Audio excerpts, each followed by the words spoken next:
right, hello. Welcome to Adventures in Lollygagging. We are playing Delta Green tonight, assuming Melissa's internet connection stays stable. Having a little technical difficulties, but yeah, we are. I said before we started, like 75% chance we finish content tonight. I think for Impossible Landscapes, which is pretty crazy. So we've been playing this for about a year, and I think, yeah, I know, Ron, I've been going without a hat lately. I've been trying to. I don't know. It's weird. I think I'm probably going to switch back. Melissa's been making fun of me whenever I don't wear a hat, so she's saying you look weird. Your face looks like a moon, and that's very mean. But anyway. We should braid his hair. Give you like really? fishtail, like pigtails, you know? Oh, God. Ridiculous. Now I'm going to put my hat on. You're making myself gorgeous. All right. So, we're doing Delta Green. We are finishing Impossible Landscapes, I think, tonight. We'll see. We'll see how it goes, obviously, but we're not going to rush it. But I think, looking at what we have left, I think we can get this done in like 2 to 2.5 hours. But if not, we'll do another ep. But yeah. Let's see. Before we get started, a couple other things we've been doing. We've been playing. We've been playing One Ring on Saturday, so you can come check that out tomorrow. You can see a few of us there. Monday, we'll be doing Ultraviolet Grasslands, and then we've been alternating between that and Deadlands. What we're going to do on Friday, once we're done with Delta Green, is still kind of up in the air. We probably won't settle for a couple weeks on that, but yeah, I think we're also probably going to do like a wrap-up, like possibly. I think we talked about wanting to do that, so maybe like a short, like half an hour, 45 minutes, hour type thing at some point, either next week or the week after. We might do it just to sort of chat. Yeah. Okay. So that's that. So let's do some intros for your characters. So possibly for the last time, like who are you? Like who are you playing? And I have a question that I would like your characters to answer. And I didn't really prep you all for this, but think about this. What is one thing, not related to the case that you've been on, not the operation? What is one thing that you left undone in the real world, as we are not in the real world at the moment, sort of? So that's the question I want you to answer. So we'll start with Ashley. Hi. I'm frantically trying to think of something. We'll just start with the easy stuff. I'm playing Agent Chelsea. Last week was also potentially the last time that I would have played Agent Chelsea because she was on the precipice of death. But my team did some quick thinking and they kept me alive, which is fantastic. Thank you very much. Yeah, but so that means Chelsea has died twice, almost died for a third time. Girl just has not had good luck. And something in real life that she has left unresolved was she was supposed to meet up with her sister for their like a joint birthday party. And she has obviously missed it because at that time she was locked up as an insane person. Am I right in thinking that were you invited to like a wedding or something? Was it a birthday or was it I can't remember. Isn't at some point like there was a wedding thing? I don't know. Maybe my mind's playing tricks on me. Okay. And your sister's name is Thea, is that correct? Correct. Uh-huh. Okay. Thanks for letting me know. All yep. right. This is great. I'm so excited. Excellent. Yeah. Okay. So Thea, sister birthday party. I don't know. Maybe you'll get to do it. I'm asking. It's important. Also, what should be in your minds, and I warned you all about this like a week ago, that when we got to the end, one of the things, like, I don't know whether your characters are going to make it, not going to make it. Lots of things are still kind of up in the air. There's some things that aren't, but there's some things that are. And I said that, we'll do our little epilogue thing, but it might not be for your character. It might be for your bonds, depending on how things shake out. So keep that in mind too. Got it. So keep that in mind as well. Rule sense. Okay. All right. Long, tell us about Vessel. Same question. Yeah, I'm playing Vessel. He used to be with the FBI and the hostage rescue team. And recently he opened a bar. He's gotten that up and running. a couple things he's left behind or has unfinished is his relationship with his only close person, his sister. It's kind of got estranged a bit, hasn't really kept up with her. And also the new budding relationship with Kelly, the deli girl.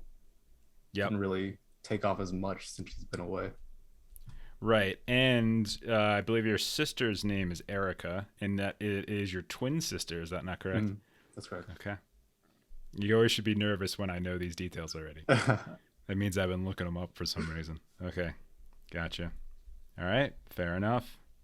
All right. So estranged. Yeah. Because I think as Erica was a bond, right? And she is at 0. Like, so you okay. So like that was the bond score. I think between chapter 1 and chapter 2, right? Where we had, you basically had to drop a bond automatically. Yeah. Okay. Fair enough. Bottom row, we've got Album. Derek, tell us about Album. Yeah, so Album used to be an astrophysicist, but that's long since passed.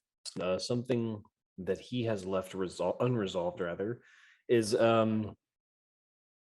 seeing if he could help his brother in his fate in the Dorchester house. Yes, the last time I believe we saw him was in the Dorchester. We have in a couple different weird ways there as well. And I believe his name is Matthew. Excuse me, Matthew Lancet, because you're Benjamin Lancet, and your brother's name is he. I know all these things. Oh, look at that! We got 3 rerolls. Okay, now I can use them for explosive rolls. Okay, fair enough. All right. Unless, yeah.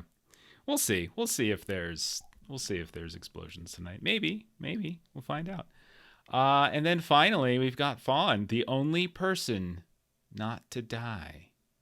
This is the truth as Fawn is aware of it. So Fawn is our resident archaeologist, worked for the National Park Service on the American Battlefield Project, was close with her parents, Stan and Anna. In between chapters, she lost both her mother, Anna, and her sister, Ariana. And so she's kind of having a strange relationship with her brother-in-law, Reggie, and her nieces, who are now college age. They've kind of come up here in the last chapter. I would say probably what she's left undone was kind of trying to get things situated with her dad, kind of transitioning him kind of into kind of living alone and, kind of doing all of those things that need to be done, as kind of Reggie's been focused on the girls and whatnot. Okay. And Reggie is your brother-in-law, correct? Correct. Okay. And then I'm not sure if this ever came up, but at the start of the game, I think Fawn was engaged, right? That was sort of backstory. So backstory is that she had just broken an engagement with Owen. Okay. And so that was sort of like in the intro scenes was the mom being like, he still stays in touch and he's such a nice young man. Just a nice young boy. When you gonna settle down? Okay. Mm-hmm. And then your nieces are Ella and Sydney, one of whom we know plays lacrosse at University of Maryland, and the potentially the King in Yellow was inside of her dorm room. So Yep. And there was like a University of Maryland jersey thing that came up in the last episode as well. Do you remember in what way? Mannequins was wearing. Yeah, there's a mannequin. Yeah. Yep. A mannequin. Okay, so I think it's time we dive in. Let's do a summary. Possibly for the last time here. This could be it. So 1995 is when this all started. You were all brought together. Operation Alice sent to New York. Okay, you were looking into the disappearance of a young artist named Abigail Wright, and specifically her apartment, within which was found some strange kind of occult-like symbology that you were supposed to look into. During the course of looking into it, you found that things were very strange within that McAllister building where she lived. In fact, it seemed to open up into what we've been calling the night floors, this sort of never-ending or seemingly never-ending space of just level upon level upon level, and you encountered some strange folks here and there. You discovered something called the Yellow Sign, which seemed to refer to a play and possibly a person, a royalty, something like that, called the King in Yellow. In order to prevent the unnatural from spreading from that, you blew the building up. And that's haunted Album for a while, as his grainy figure was seen here and there while purchasing some of those explosives. And then you guys didn't work together for a very long time because things went so south in that operation that you kind of split off and did other things. The ramifications and consequences were somewhat significant for a few of you. Chelsea lost her job as an FBI agent, spent a long time, more than she probably even realizes or maybe can't even quantify, just wandering about motels and such in West Virginia and Kentucky here and there, reading the play, kind of immersing herself in the story. Album also had some trouble keeping on to his job as in NASA, and he kind of had to go on the run in a way, or at least get off the grid somewhat. Fawn, Vessel, not as difficult. It didn't really kind of blow back on the two of you as bad, but you still, you had your own stuff to deal with. Fawn lost her sister. Vessel lost contact with his sister, but also left the FBI eventually. In 2015, you all still connected to Delta Green were sent a birthday invitation to a birthday party in Boston. And it turns out that this was an activation for a Delta Green operation, and you all were once again thrown back together. You were thrown back together with the intentions of investigating a handful of disappeared psychiatric patients / Delta Green agents from the Dorchester House, which is a psychiatric facility in Boston. During the course of your investigation, it turns out that whatever was going on with the night floors, something very similar was happening with the Dorchester House, and that at a certain point after dark, things just went crazy. The floors just went on forever. Throughout the course of the investigation, there's been all these signs and symbols related to demonology. There's been people that seem to be unstuck from time. There's people that seem to be repeating and showing up here and there. You were chased down by these shotgun wearing and gas mask wearing, shotgun wielding, psychopaths that killed Vessel at one point. A few of you have suffered death. You eventually got kind of herded to 1955, back in time somehow, to the Hotel Broadalbin, a destination that you've seen multiple times throughout, kind of led there in some way by some of the literature that you've collected along the way. You looked through for what was called a whisper labyrinth, because you've heard this thing called soul bottles, something about soul bottles. You're not sure exactly what was in it, but it was some kind of revelation was inside, something in there that can just tell you what you need to know or tell you some truth or who knows what. You also discovered the bottle to someone by the name of J.C. Linz, that I think we now suspect is the author, is like the eponymous author that has been referenced here and there. And upon doing so, all of you found a secret passage or something like that led you into the realm of Carcosa. And that's where we've been for the past few weeks. You awoke on the shores of a very still lake by a ruined city. Upon messing around with that lake, it turned to mist. You also discovered that you had some strange control. Your thoughts could potentially influence the things around you. You descended through what ended up being a lake of clouds. Album was attacked and potentially killed by a whale, of some sort of whale, not a real whale, but some strange creature flying around in mist. You've been wandering through the streets of Carcosa, encountering people who don't realize that they're dead. You've been traveling through a war zone. You've seen people within your group die and then come back somehow inexplicably from wounds that it seems like they should have probably killed you, but didn't. And eventually you found your way to a man named Ambrose at a clockwork factory. And this is a name that you've heard referenced a few times. And even in Carcosa, they said, if you want help, go see the man named Ambrose. Turns out within that clockwork factory, there were more mannequins, of course, but there were also these piles of items, many of which come from your specific history. items that suggested certain aspects of your past from the signal that Album had discovered, which led him to sort of Delta Green, was possibly staged, possibly forged, possibly manipulated by the forces of Carcosa or the King in Yellow. Same with Chelsea, with her ghost hunting company. Were they hired actors, or were they really her friends? Everyone kind of suffered some sort of revelation there, or some sort of hint that maybe an aspect of their past might not have been as authentic as they thought it was. And some of these instances drove them specifically into Delta Green, the very institution that led them to 1995, to the McAllister building, and into this strange conspiracy involving the King in Yellow. Fawn and her pile discovered a very needed and important item, an invitation to the masquerade, because within the palace of Carcosa, the masquerade occurs every night. It's always night. So it's probably happening tonight. And you had an invitation, and Ambrose has said that he knows a way for you to get more.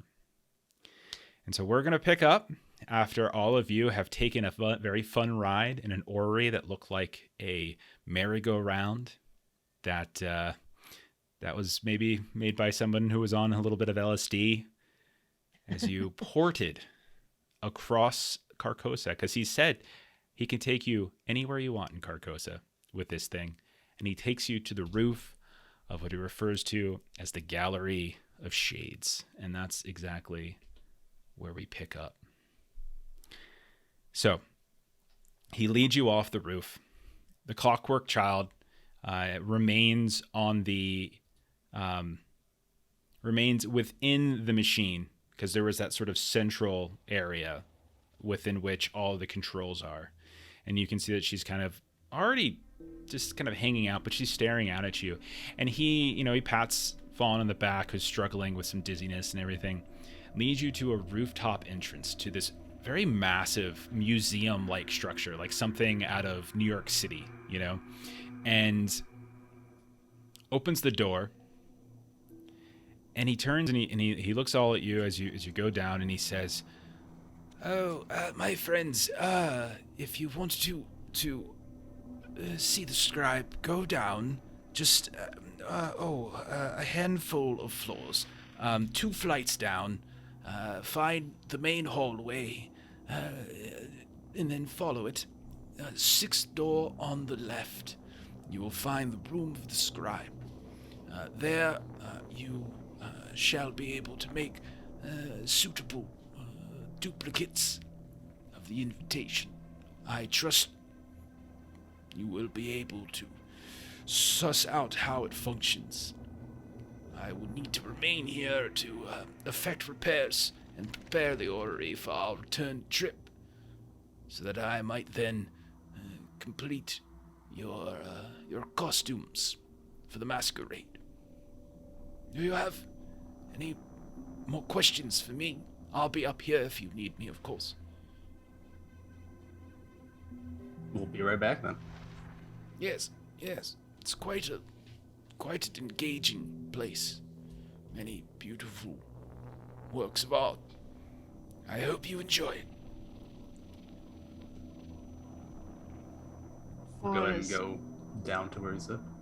Fawn is going to be last because she kind of lost some of her lunch after that trip. And so she's going to bring up the rear of this trip inside. Okay. So you start moving down this staircase, and you can tell, first of all, there's this sort of the style to the staircase itself. It's older, kind of almost Victorian in its railing. It's not metal. You can feel your footsteps and hear them echoing throughout the stairwell. And it's actually not really even so much a stairwell as it is kind of an open staircase that goes from one floor to the next. As you pass from floor to floor, you can see that there's long hallways that extend out from where the staircase hits. You can hear the sounds of music playing down some of these hallways, mixtures of things. You can hear what almost sounds like rave music, like something you would hear in the modern day. Another floor or down another hallway, you might hear what sounds almost like old-timey radio music, like swing music, big band music playing. You can see that along the hallways there are all of these statues, depictions of art of some kind, but all of it's peculiar, to say the least. Like as you're moving down, and even as you're working from one flight to the next, you can see some of these recessed paintings and sketches on the walls. They all have amazing artistry to them. You can tell just by looking at it, especially Chelsea and a few of the others who might have some sort of artistic background. You can tell that the craftsmanship is amazing, is immense. But there's something about the content of them that begins to kind of unsettle you ever so slightly. There's a kind of an unbalanced creativity to them, where you see the look in the faces of the people that are depicted as just frightened of something, like they're just staring off at what would otherwise seem like a beautiful and pristine park. But the look of horror on their face is one that just seems wrong, off, detached from the actual experiences that you're seeing. You go down 2 flights, and you step off, and you start moving down the hallway, this long, sweeping hallway, and again, the sounds of music echoing here and there.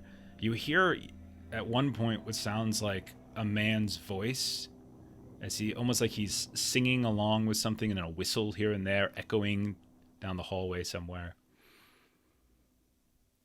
I need Chelsea to roll alertness at +20.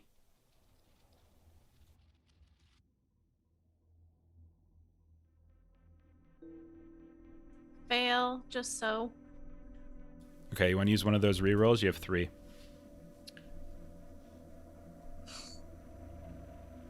Yeah, because it's 50 over 50. Okay. Got it. 2 success. Hey. Okay. As you're walking down the hallway, and is a very wide hallway. It's like it's calling it a hallway in itself is sort of a just a term that doesn't really sit because of how wide it seems. It's like a hall, which is different. Like this grandiose hall with an arched ceiling. The staircases were quite, there's quite a lot of steps between floors. But you can tell this is like a hosting hall, right?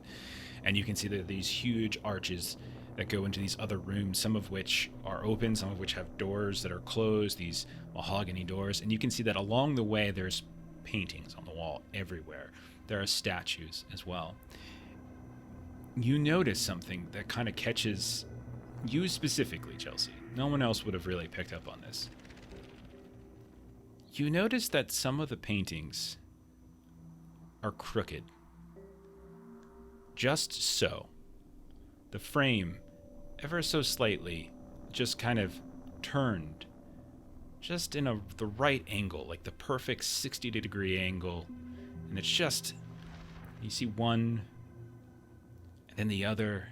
And then as you look at the content of the painting,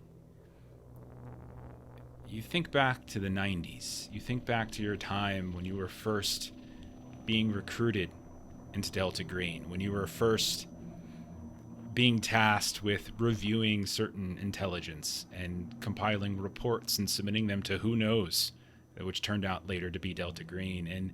And usually information was passed along to you through this somewhat strange way of hiding things, or at least notifying you to look at your Dropbox by having this image sort of shifted. And you realize the very paintings that you saw tilted in your apartment, the things that you held and you kept at home, whether they were real or whether they were just sort of copies of copies, you see them now hanging on the walls.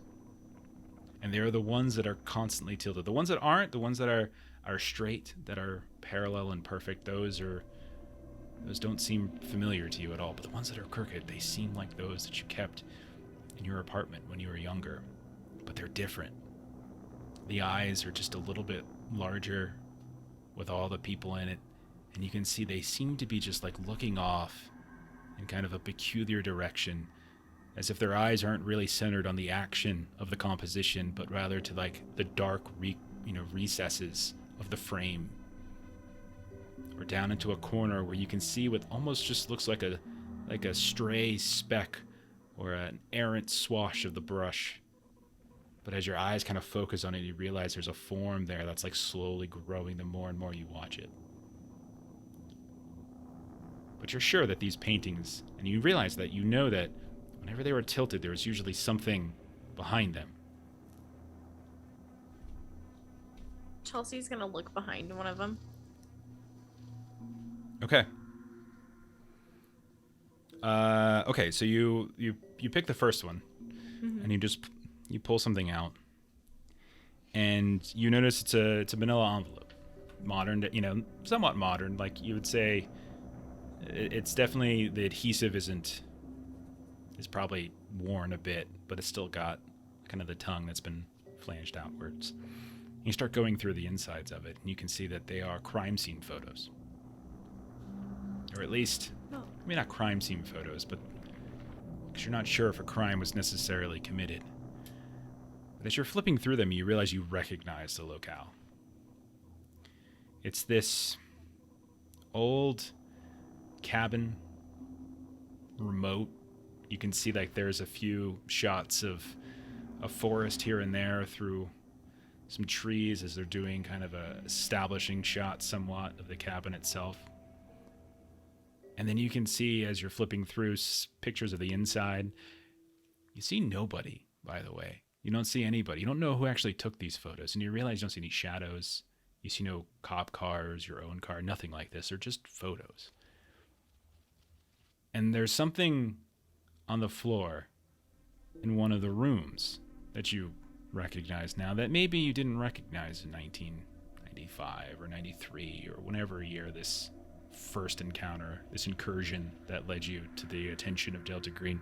You notice kind of a scratched out, broken seal. Go ahead and roll a cult. Okay. Ooh. 16 success. You're pretty confident. You don't have your copy of the Hydromantia or anything with you. But you're pretty confident that this symbol, the seal you now see faded away and sketched away in whatever ritual the individual who called this cabin home was trying to perform, you believe that it is the symbol for Baal.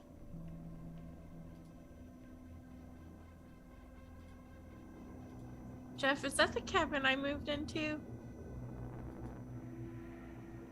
So interesting that you asked that question. So interesting that you asked that question. Let me show this to you. There you go. There are a handful of other photos here, or other paintings here that are tilted. And you guys, by the way, are watching.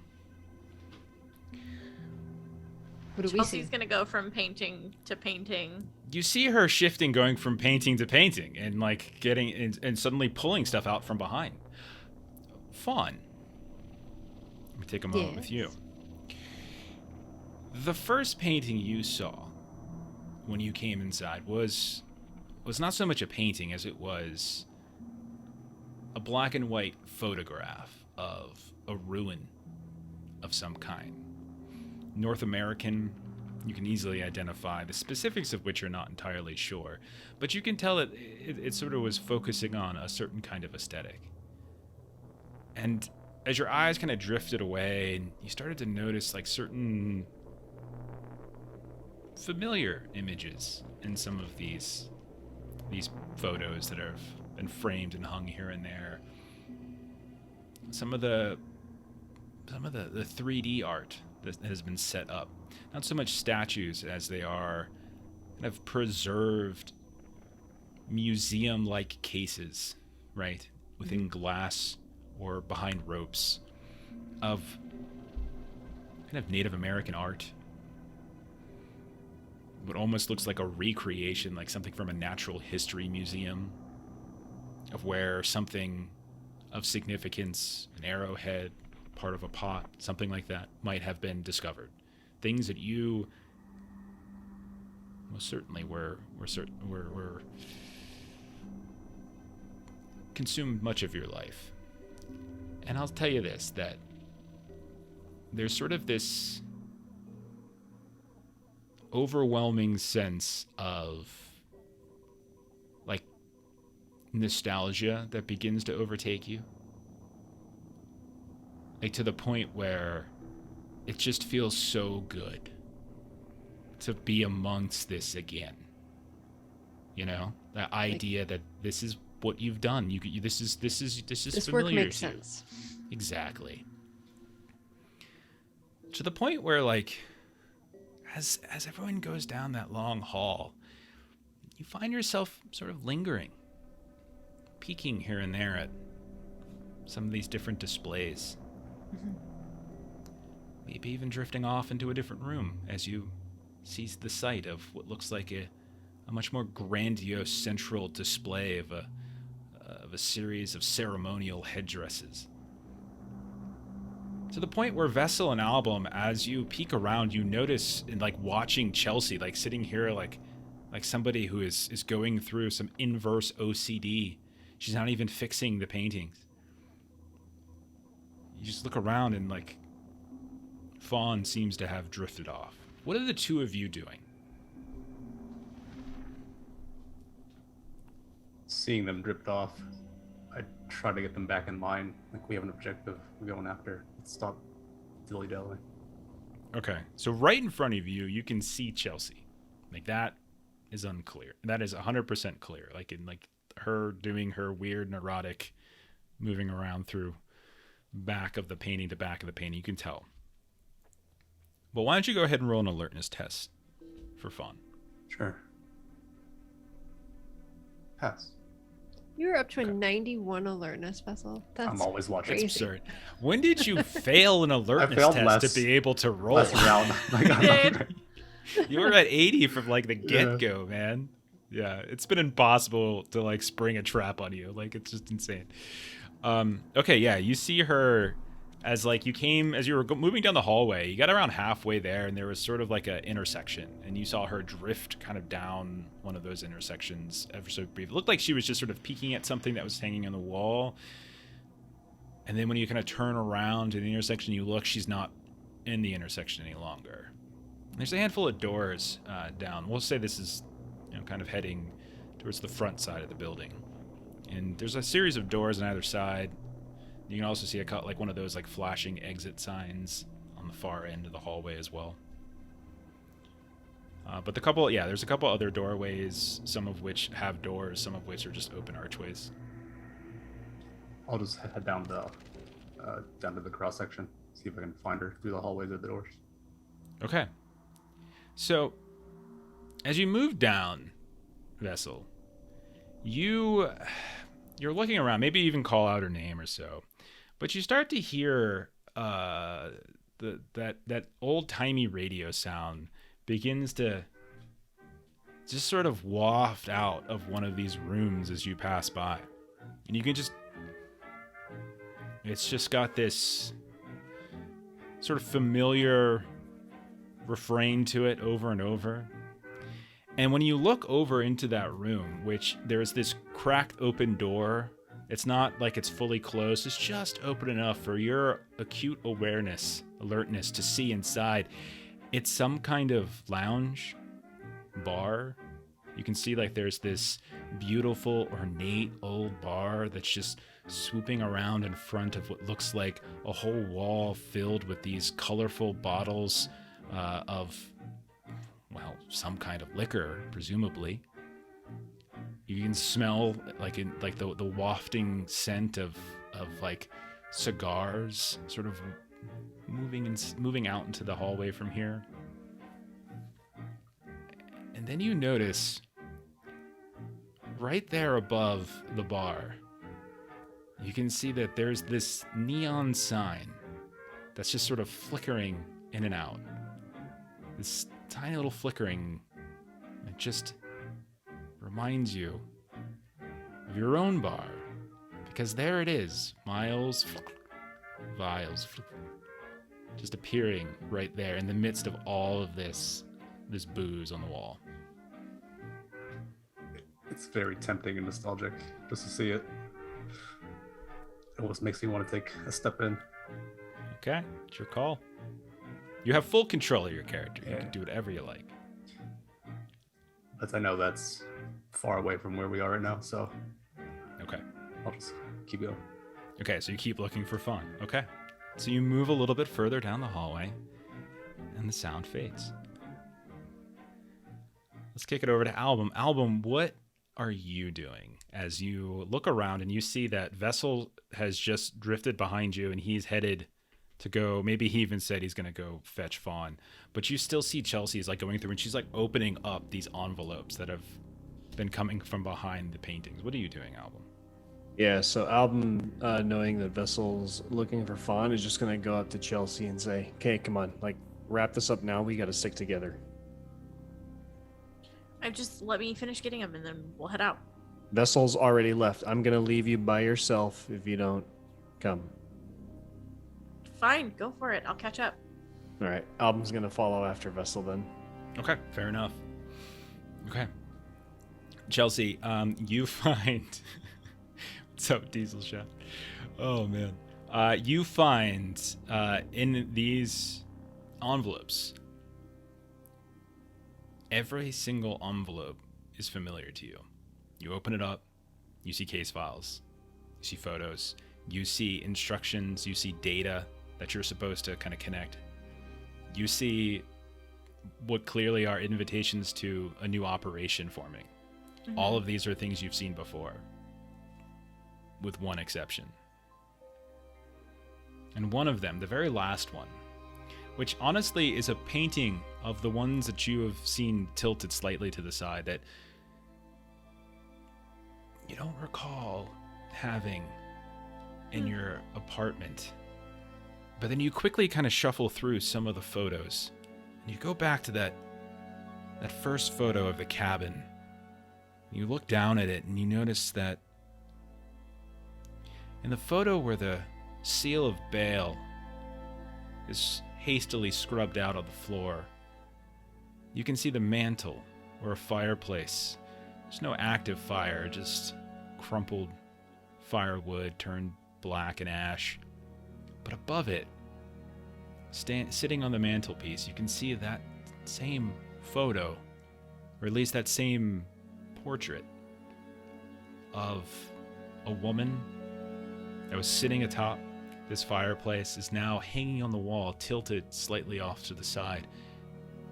And as you look at it, and then you look down at the photo, you realize it bears a striking resemblance to you as a, mid-50s Mhm. or so. That maybe it didn't seem as clear, or maybe you don't remember, who knows, but it didn't catch your eye at the time when you first investigated this little incursion. But as you pull the envelope out and you dig into it, there's an invitation to the masquerade addressed to Magnolia Rhodes. Oh, shit. Oh, Okay, yeah. Chelsea will tuck that up nice and try and find the group. Okay. You look around and you don't see anyone. Everyone's left you alone in the hallway. And you're starting to struggle to remember which way. Did we come from that direction? Did we go that direction? And you're like, wait, the molding, it wasn't wooden, it was golden. But now it's wooden. So right there in the middle of this wide hall, you just kind of start to spin around with trying to figure out where you're supposed to be going. Okay, Album, you turn around, you go down that little intersection, and you find that you are face to face with this long hallway, at the end of which there is this double set of doors, and on the other side there's like an exit. And you can see that as you're watching the double set of doors, because it's, remember, just an intersection. One side is the exit, the other side. You watch the double set of doors just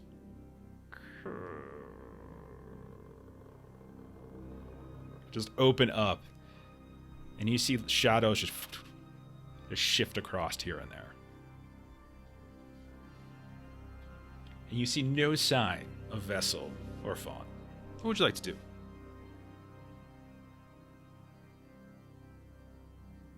Can I make out what the shadow is? Roll alertness. Success, 42.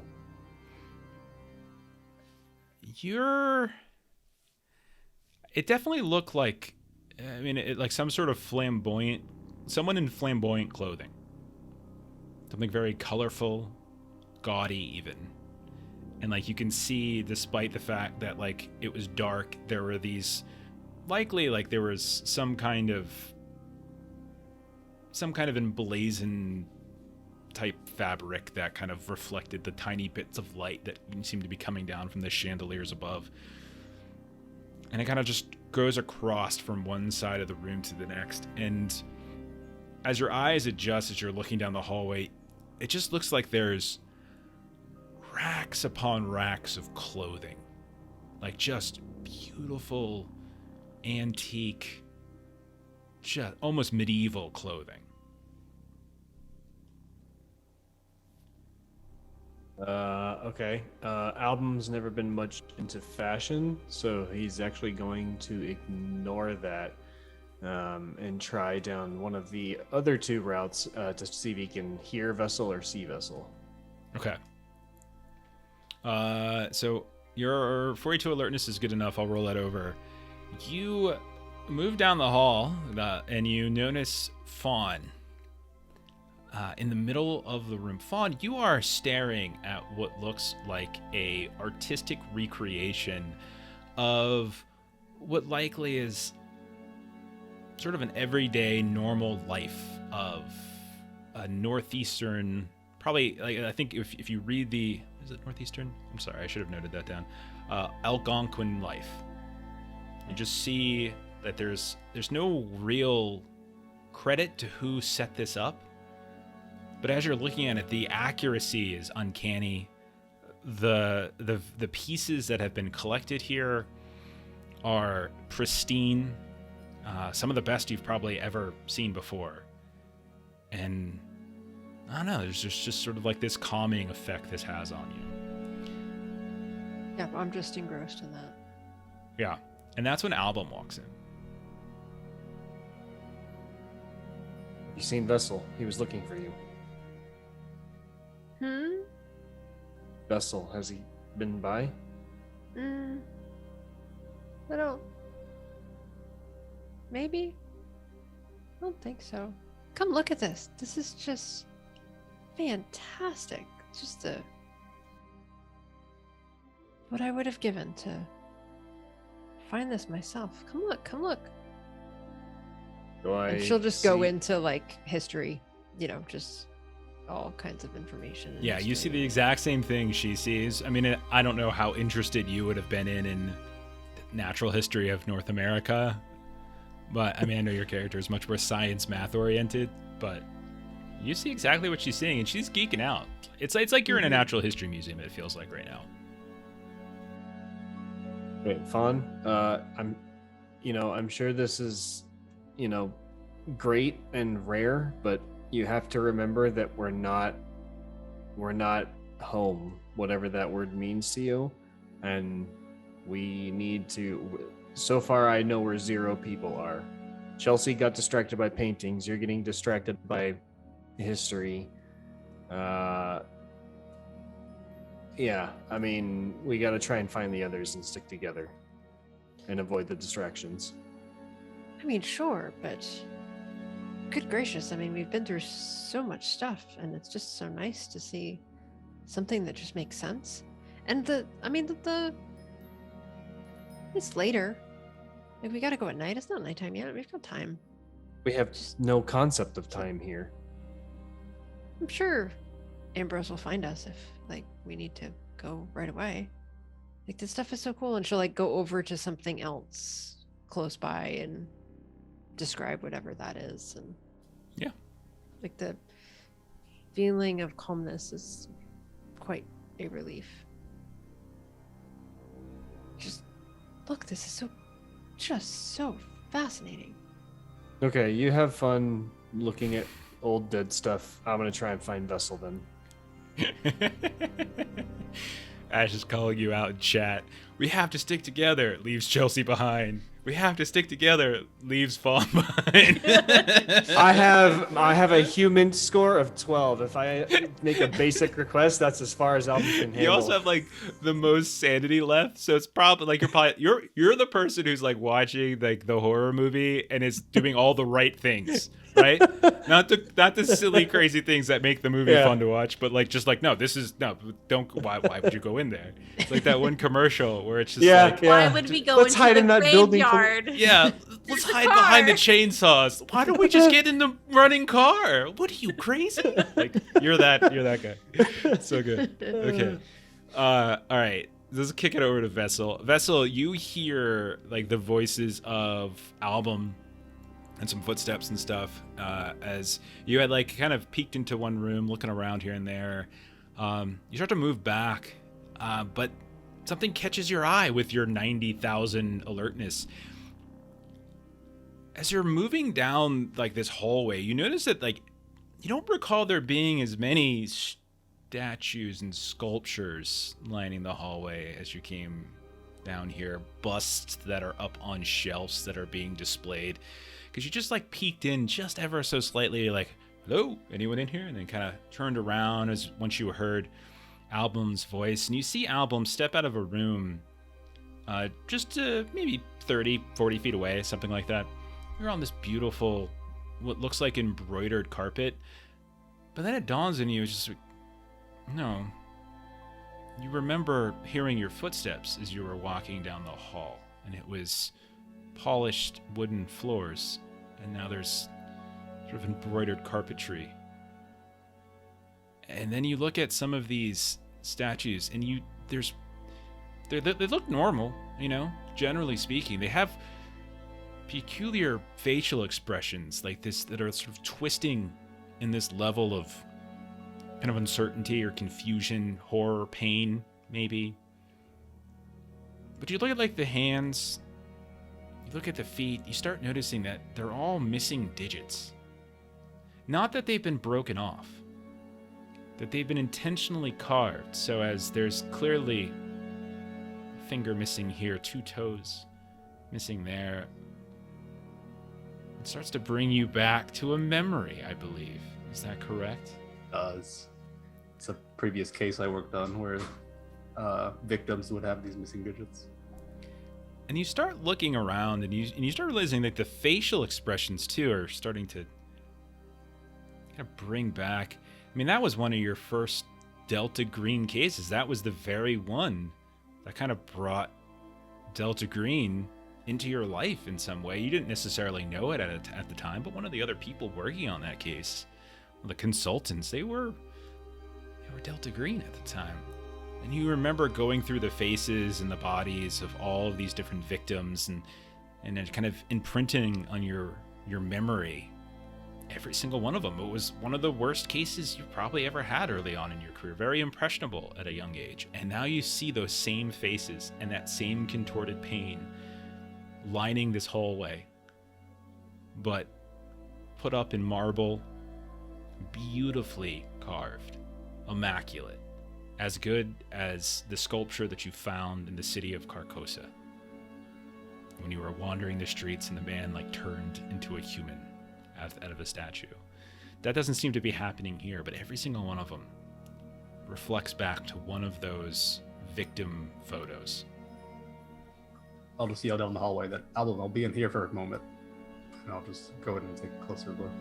Yeah, you just sort of follow, almost like a trail. You just, almost like breadcrumbs. You start following them into this just room where the entirety of the room is just filled with paintings, sculpture, all of which seem to be like a memory of that case for you. Like that whole thing is depicted here. You see what looks like crime scene photos painted in watercolor on the wall, others in oils, all of again brilliant and beautiful. You see even at one point an abstract rendition of a series of people who worked on the case. You could kind of make yourself out if you tilt your head kind of to the side and squint a bit. You can remember bits of the clothing, see the reflective badges.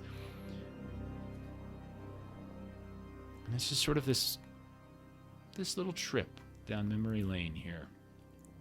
Album, what are you doing? He just says to you, see ya, and he turns into a different room.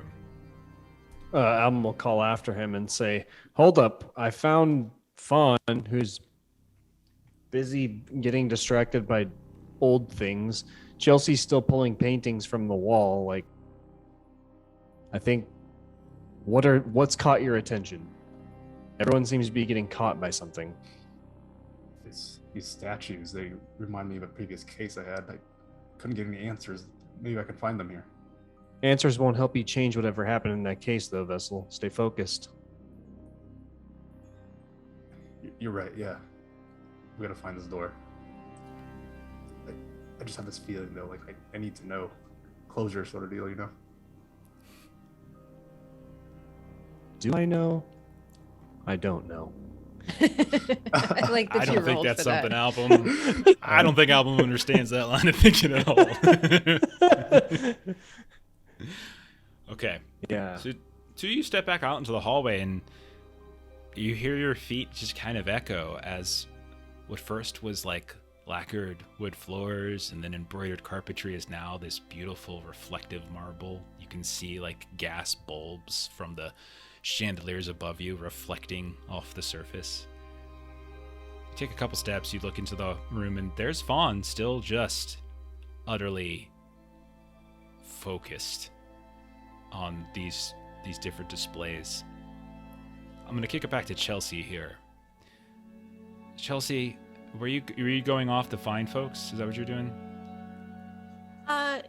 Yeah, she'll probably try and head back up to get back to the top and see if maybe she can find her way down from there. Okay. Roll navigate. Okay. If you don't have it, plus 20. Actually, you just roll it at plus 20, really. Crit fail, Jeff. Okay.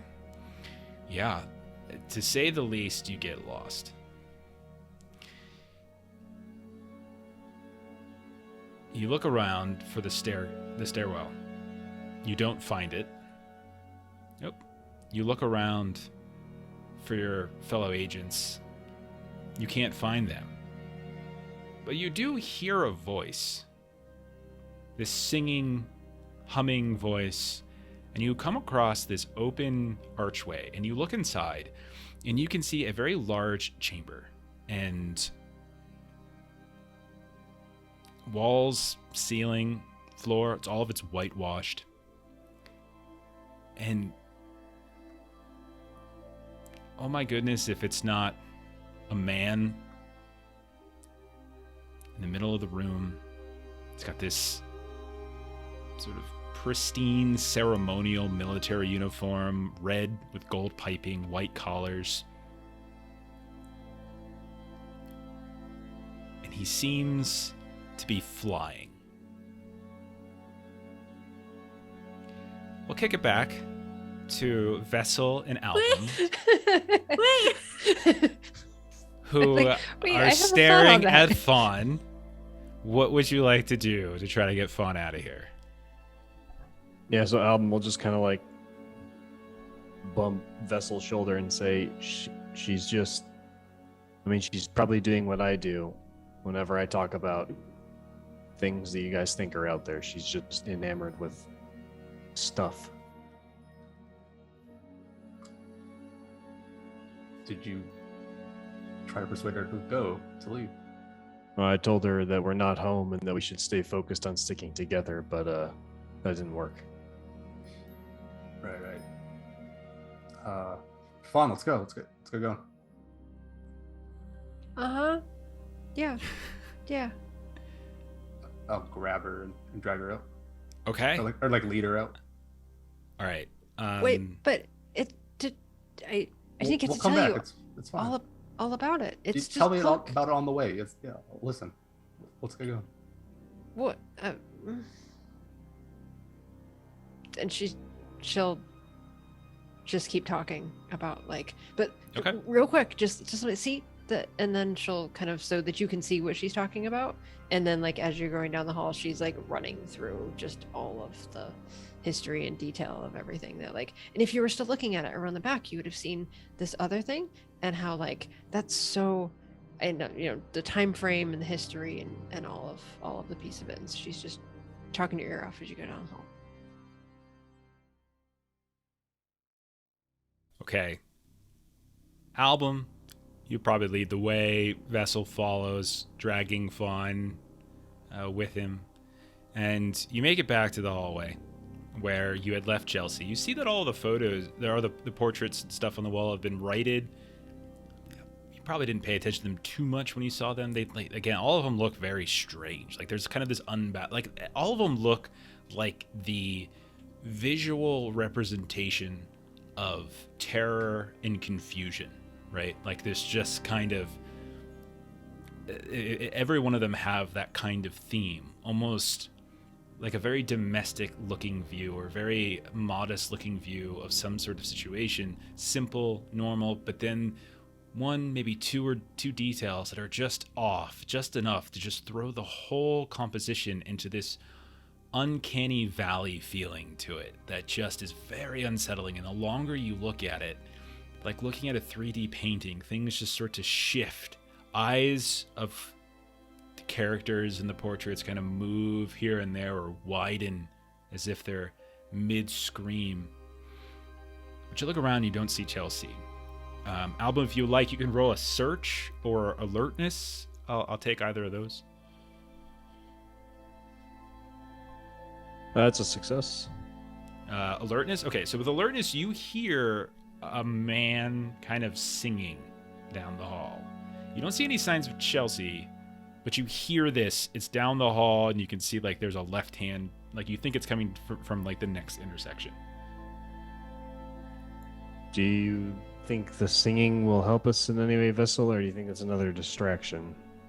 And Chelsea's not a guy, so... It is going the direction you think you need to go anyway. Oh. Seems like we're headed this direction. Just try to ignore it if possible. All right. We'll Okay. head toward it. But wait, where did Chelsea go? Well, she's probably talking about paintings like you're talking about whatever it is you've been saying for the past half hour. Well, we can't just go without her. We're going to find her. Where was she in? The room with the terrifying paintings. Why do people call stuff like this art?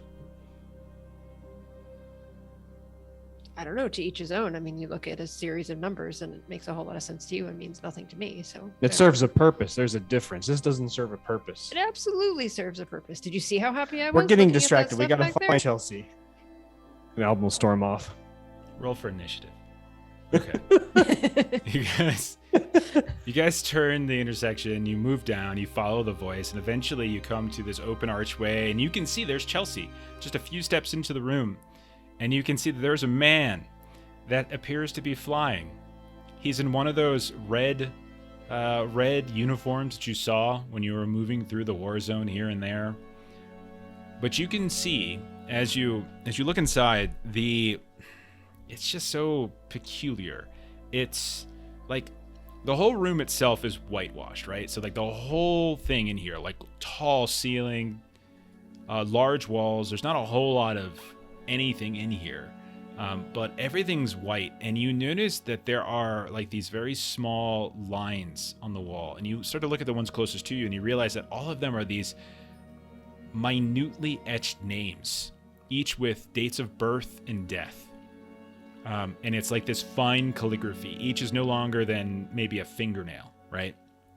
And each name has a small nail that's like driven into plaster. And you look and you notice that there are these thin fibers that you think is hair. that's wrapped around each of these nails, and like a serial killer or investigative board are like tied to other nails here and there. Fawn, roll a sand test. Why? Critical failure, 100. Go ahead, and you can take 4 points of sand Oh no. from helplessness. So, are you adapted to helplessness? I am. All right, you can take 1 point of sand then, because you wouldn't take anything from critical fail. Because I don't think, actually no, I think a critical fail would still be full. Okay. I'll tell you what, split the difference. Just take like 2. We'll just split it in half. I can't remember. Okay. I don't want to look it up right now. You have a sudden flashback. You've seen this place before, but it looked different. The sound of traffic suddenly fills you. The sounds of carpentry, of someone using some kind of electrical saw, a drill, a hammer. You remember there were tarps. There were lots and lots of tarps. It was an artist gallery display. It was the Mercury Gallery, 1995. You remember seeing nails hammered into the walls and strings of some kind moving from one to the next, and here you are. This room obviously doesn't look exactly the same. It's empty, utterly. You see no signs of entry to an office or anything like that, but other than that, now that you think back, there might have been names on the walls. You're not sure. You never really inspected it. You had a very odd encounter that forced you to run away. Fawn's gonna keep an eye on the ground because Okay. the ground did things Sure. last time she was in this area, and she also wants to look more closely at the names. Okay. But Chelsea, you are the first one here, so I'm giving you the first crack at it. You see this man flying about here and there. And Does you can he- see him start. Look like a marionette, or is he definitely a man? He is definitely a man. Very handsome. Young-ish, looks like. Excuse me, sir. Oh, oh, well, hello. And he just floats down. Can I help you? Are you the scribe? No, I'm very sorry. I am Hildred de Calvados Castaigne. Pleasure to meet you. Oh, pleasure to meet you. Yes. The scribe. Oh, yes. 2 hallways over. Make a left, you'll find him. Well, Thank you. I don't much leave the room very often. I have work to do. Can I help you with anything else? Just what work are you working on? Oh, well, kind of looks at you. Are you trustworthy? Yes. I believe so. Roll a charisma times 5. Okay. I like the qualifier. I think I'm trustworthy. 46 success. Yes. Do you know who your parents were? Grandparents, can you track your genealogy? And that's something Chelsea did do once at a time, so she goes through it with him, like, oh yeah, you know. Ah, okay, yes. No one of import. Excellent. I am completing a very complex project. I am looking to unravel a global genealogy that will reveal the name of the true king. Oh, The king who will rule the earth. okay. And Chelsea thinks that's super cool, and she's like, well, good luck with your work. Thank you. Can I assist at all? Oh, no. It's far too complicated. And I have many things to do here, and it is me, myself. I feel that doing the work is essential. I can't delegate this. When I become the true king, which I presume I am, but I have not yet collected enough data to prove it, I will then be able to delegate tasks more freely.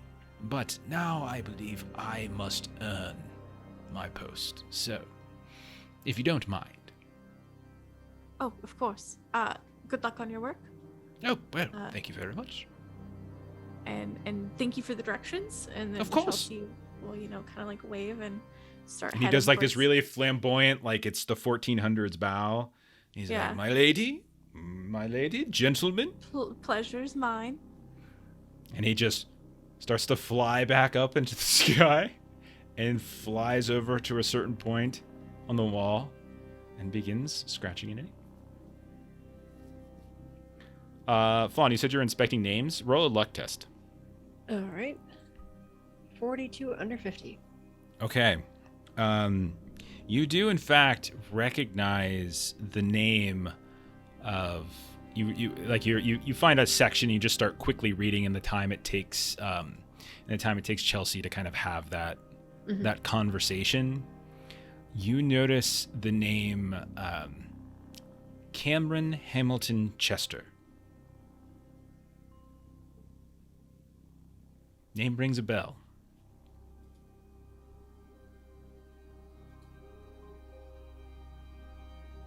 Oh, the captain. Yes. The one that you were tasked with breaking into and stealing his laptop and messing around with what was on it. Yeah, the code that was revealed that just said "I am alive" or something like that. Something like that, indeed.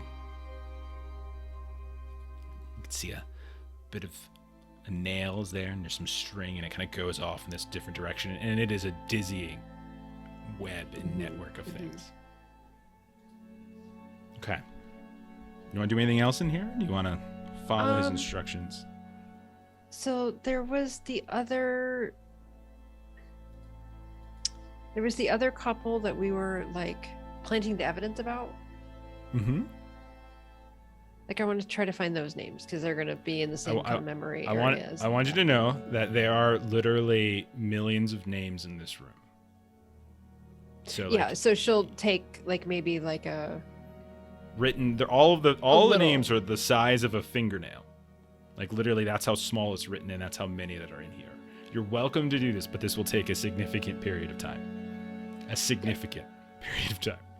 She'll just look around for other names until Chelsea's done. Their conversation was fairly short, so and then the time it took her to have that conversation, you were able to find one name and then a whole mess load of names that don't look familiar to you. Okay.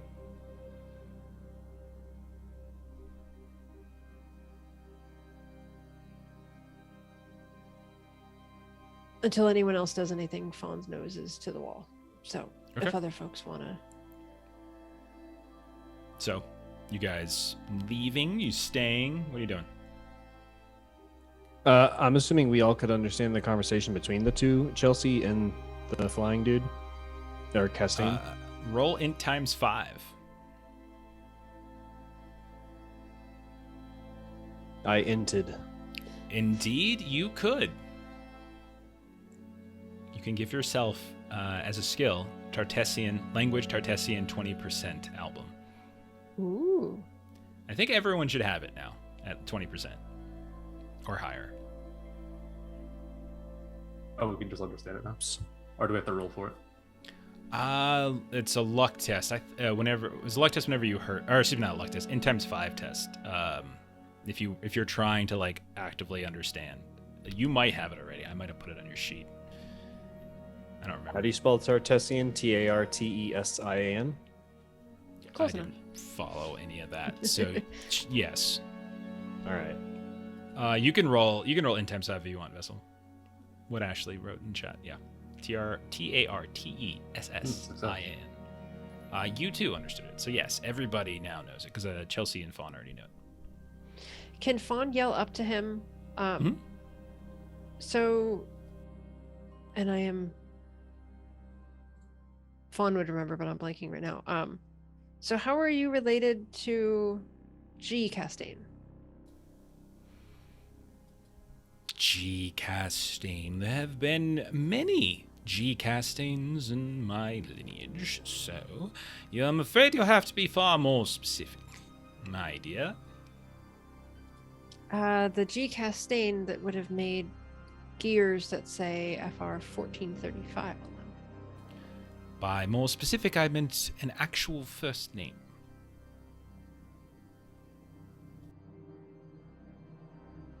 I am.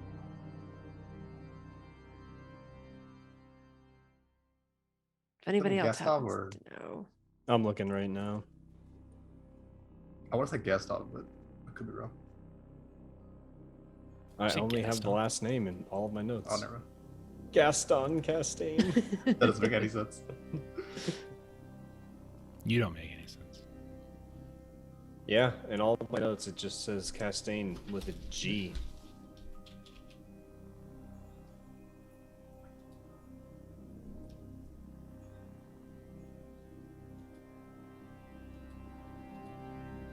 Okay, thanks anyway. Okay. I'm sure I The can find it in only my I don't notes. have a G, but I have a Lou Castaigne, who that's you do. one of the people we were trying to do the fake tryst between.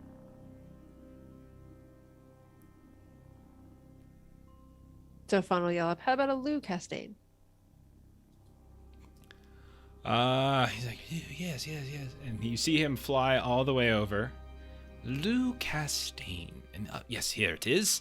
And he finds the specific name exactly where it is. Well, all I can tell you is that he still seems to be alive. I don't think he was actually part of my lineage. Doesn't seem to connect to any of the primaries, but he appears to still be in good health, so if he is a friend of yours, take comfort in that. And seeing how quickly he primaries. just found the name, Fawn is just going Pretty to say, quickly. how about Abigail Wright? Oh, Abigail, yes. And you see, he just flies around. Oh, again, good news. There's no date of death attached, so it appears she is still alive. But I'm afraid that's all I know. Best of luck.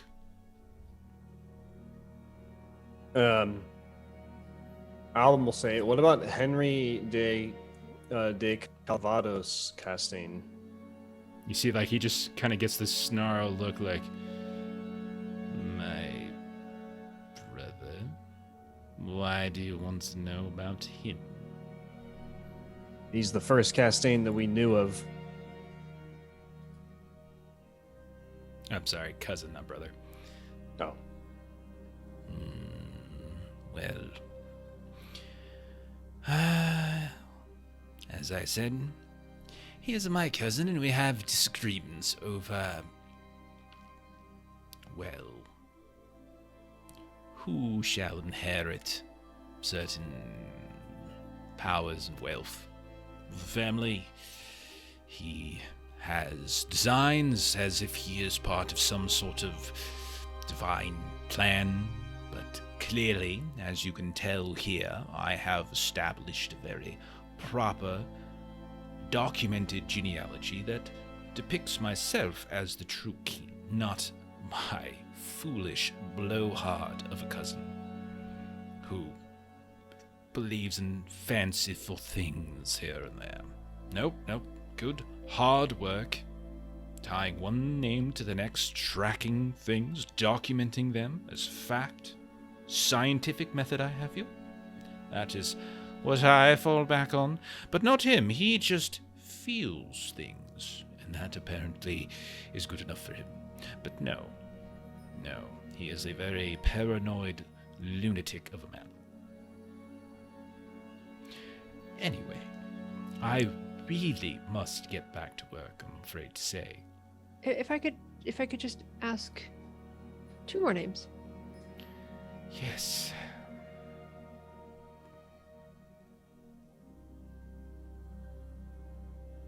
I'm trying to think. This sensory, please.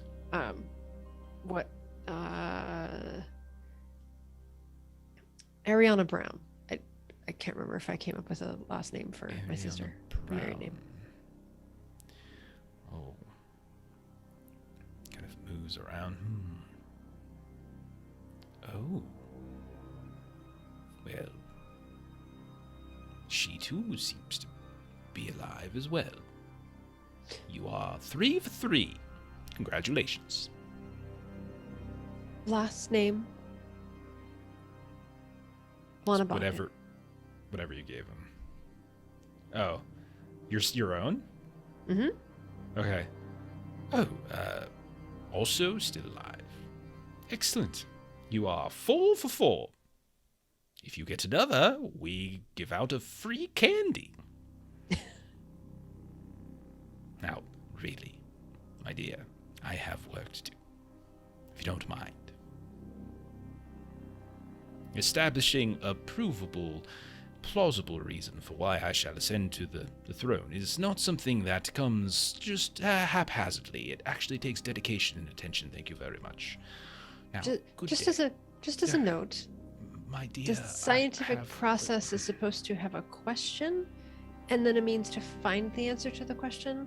It is generally not supposed to assume an answer and then try to go have about... you not heard of a hypothesis? You cannot have a hypothesis that you attempt to prove. Please. It can dilute the process if you're just aiming toward one outcome and you're quite invested in that being the only outcome. Just saying. Good day to you, madam. And he just flies up in a way at that point. Fawn is going to be very uplifted, and you just see her face brighten at the supposed news that her sister is actually still alive. Roll alertness, by the way. Oh, that is... I don't have 90,000 like Vessel over there. Sorry. But I passed. 2 under 48. You notice that there was a nail hammered into the plaster next to the name that he observed when finding your sister's name, and there was hair wrapped around it.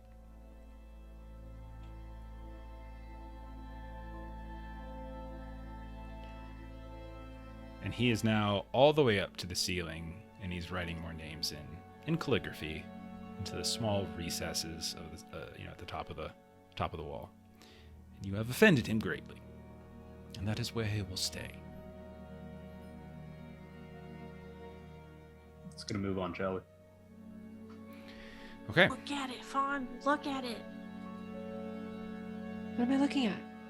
The nail with the hair wrapped on it.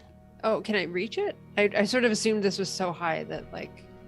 It's all over the place. But, like, I mean, the only information you're getting is there's a name, and then there's birth and death, and that's it. And some of the names have nails next to them with hair wrapped around it. That's it. That's all there is. There is no other information about anyone here. It's just that. Can I reach the nail next to Ariana?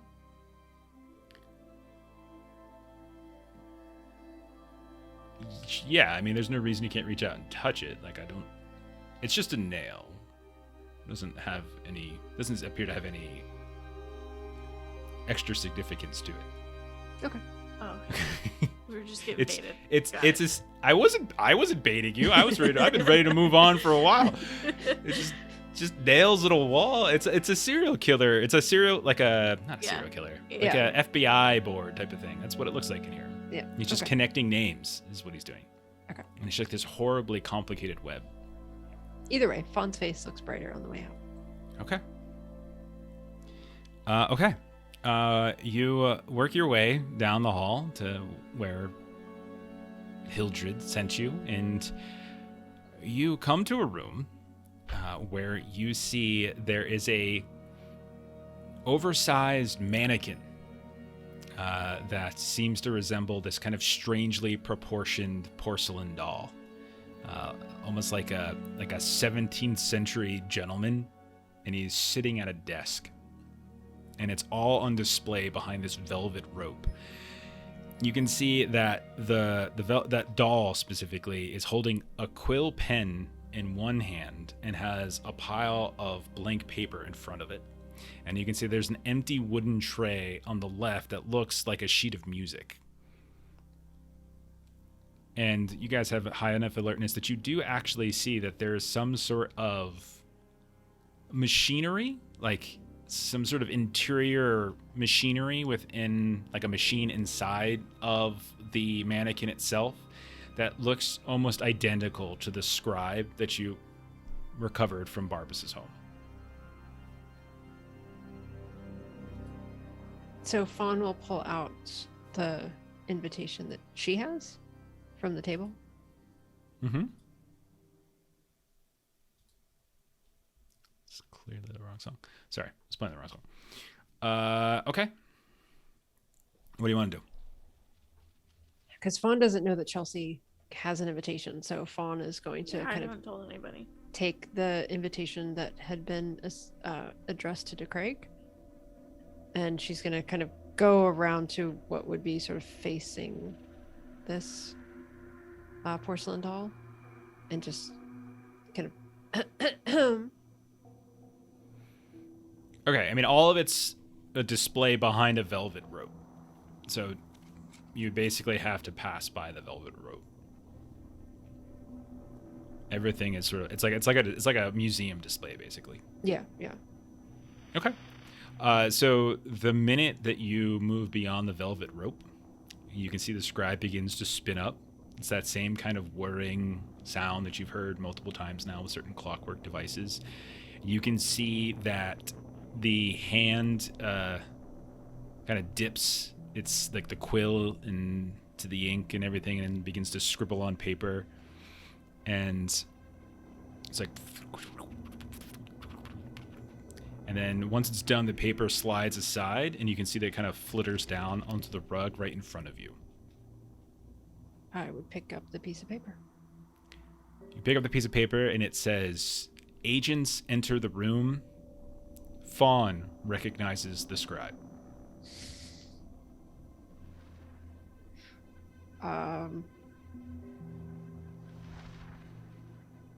And so Fawn will say, Agent Fawn requests copy of invitation for fellow See the agents. quill. In her Dip. name. And then the paper flutters down, and it says, "Fawn, Agent Fawn requests invitation in her name," the very identical words that you spoke.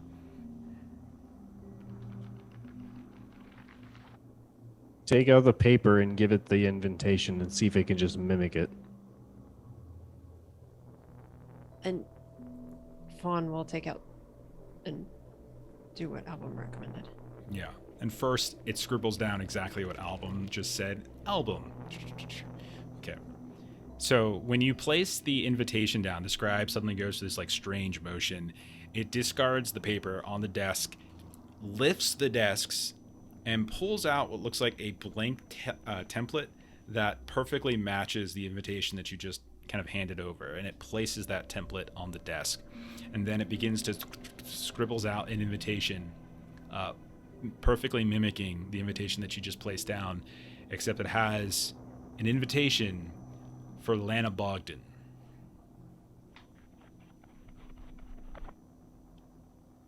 Album will walk up and say, and hold his hands on and say, like, "Me next, please." You see it kind of reverses the motions it did before, and it writes down on a piece of paper. It says, "Album steps across the rope. Album, me next, please." Fawn will hand the completed invitation to Album. Yeah, and Which he'll will- do this same sequence. Yours or the one that the Ian DeCraig one? If I got both of them back, I'll hand over the Ian DeCraig one. Yeah, it just seemed like it was copying it. Okay, so yeah, you hand the Ian DeCraig over, and Album, you place it down, and it goes to the same motion. And then when it's done, it gives you an invitation to your actual name, not your agent name. Album will step back across the line and say, "All right, you two, it's up to you." And he'll look to Vessel and Chelsea. Go through the motions. I'm gonna need one too. Sure. You step in, same process, etc. Same thing shows up. Eric Miles.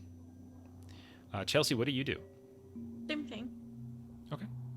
So you step over, you put it down, goes to the thing, steps off, and now you have 2 invitations with your name on it, Magnolia Roads.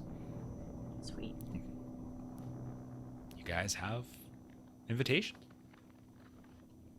All right. No more distractions. We get back to the carousel. We get out of here. Or through here, or whatever you want to call it. True. Who was it who wanted us to get them an invitation? Was that Bale or Wild?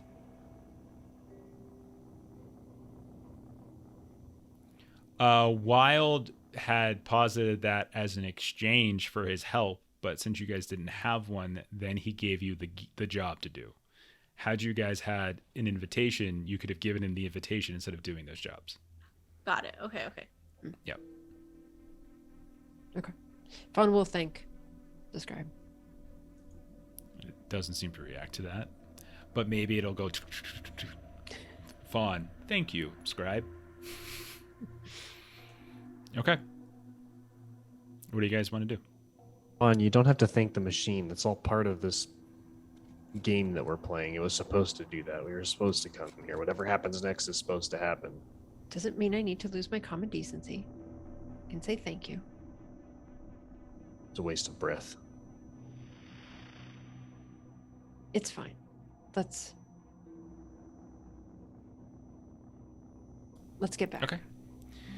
So you guys work your way back down the hall, sticking together, staying focused. Every time one of those little things pop out to sort of draw your attention, you kind of pull each other away. And that seems to work just fine. Until you get up to the roof door, where Album, you step out. No problem. Vessel, no problem. Chelsea, no problem. But then as you kind of walk up and you see Ambrose, it was locked in conversation with a clockwork child, you kind of, hello, my friends. Ready to go? You were in there for quite some time. I was worried you might miss the mask. Oh, what seems to be... Wasn't there 4 of you? You guys, when you guys look around, and you can see that Fawn isn't there anymore. I'll find her. She probably found some skeleton or something.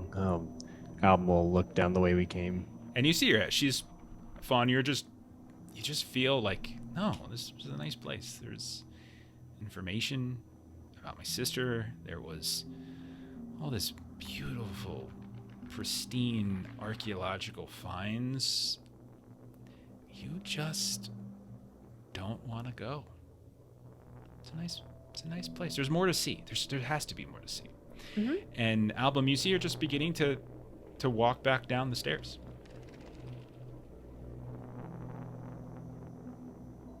You did? I'm muted, yeah. Hey, Vessel, come over here. I don't know how to tackle people like you do. And she's... Are you suffering from dementia? The watch thing doesn't make sense in this realm. We can't track time. We've got things to do, Fawn. Let's go. And I'll go and drag her back out like I was dragging her along before. Yeah, this time, however, it's going to be a roll. Okay. So I need you to go ahead and we can just do strength contest if you're just kind of picking her up and dragging her. So it would be 2 strength times 5s contested. It's not so much an attack as you're just sort of trying to grab her and kind of pull her back up. So both of you He has roll more strength times 5. than me, so. Oh. Of course. Crit failed. You go to pick her up, you're gonna drag her back, and she just sort of shrugs you off, like with this, like this 56-year-old woman, I think she is, just sort of pushes you, and you just stumble down the stairs a couple ways. Go ahead and take a point of damage from the fall. Flashbacks to the garage. Oh no. yeah. Old women. you- Vessel's kryptonite. Yeah, exactly. It's old women. It's terrible. Album, you see this happen. You see she just kind of moves past him without without hesitation. Album, summoning all of his best human skills, will say, Fawn, get your ass up here. We've got places to go. We're going to leave you to be the last one to die. Okay. Both of you will persuasion tests. which, by the way, Fawn is actually pretty good at. I'm not half bad. Oh, my Oh, success wait, is she- higher. Yeah, I was gonna say she wins because her success is higher, isn't it? So, yeah, Fawn, like, here, and you just kind of look at him, and, you know, no. Nope. There's nice things in here. It's And you nice. continue I to feel descend. smart in here. Yeah. I like it here. For once, you're doing the things that you enjoy doing, not this crazy conspiratorial research nonsense. And she continues to descend the stairs. All right, Alvin, if the choices that we make don't matter, and this is bound to be, I think we just got to go. hold on. I got one last idea up my sleeve. And he looks over to Ambrose and he's like, he points down to where Fawn is, and he'll say, "Are there things here that are just supposed to, like, you know, get us all hot and bothered and distracted?" She keeps Oh. getting distracted. Well, that's very... that's not his voice. What is his voice? My friends. Something like that. Well, it's a peculiar place. Yes, it's very enchanting.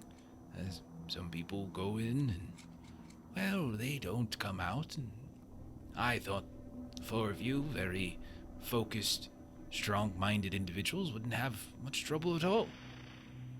You think it has anything to do with the fact that she's been the only one in our group that hasn't been, well, killed or supposed to have been killed? Killed. You all look perfectly healthy to me. Much younger. I had than- my spine severed. I don't know who lives through that, but somehow I did. My boy, I believe you are working too hard. You look just fine, thank you. Would you like to see? Do you want to know how I got these scars? I don't see any scars at all. Could I try and do like an interval maybe to try and convince her to come with us? Like maybe there's something interesting we could learn at the ball. It would be a persuasion. Persuade? Okay, I'll try that. Yeah. And it's contested. Damn it. I But failed. this time, it actually works. So you mentioned the ball. What is it you say? What do you think might lure her back up? Fawn, your sister's alive, right? What if she's at the ball? Oh, wait. What? Right? We learned that your sister's still alive. What if she's waiting for you at the ball?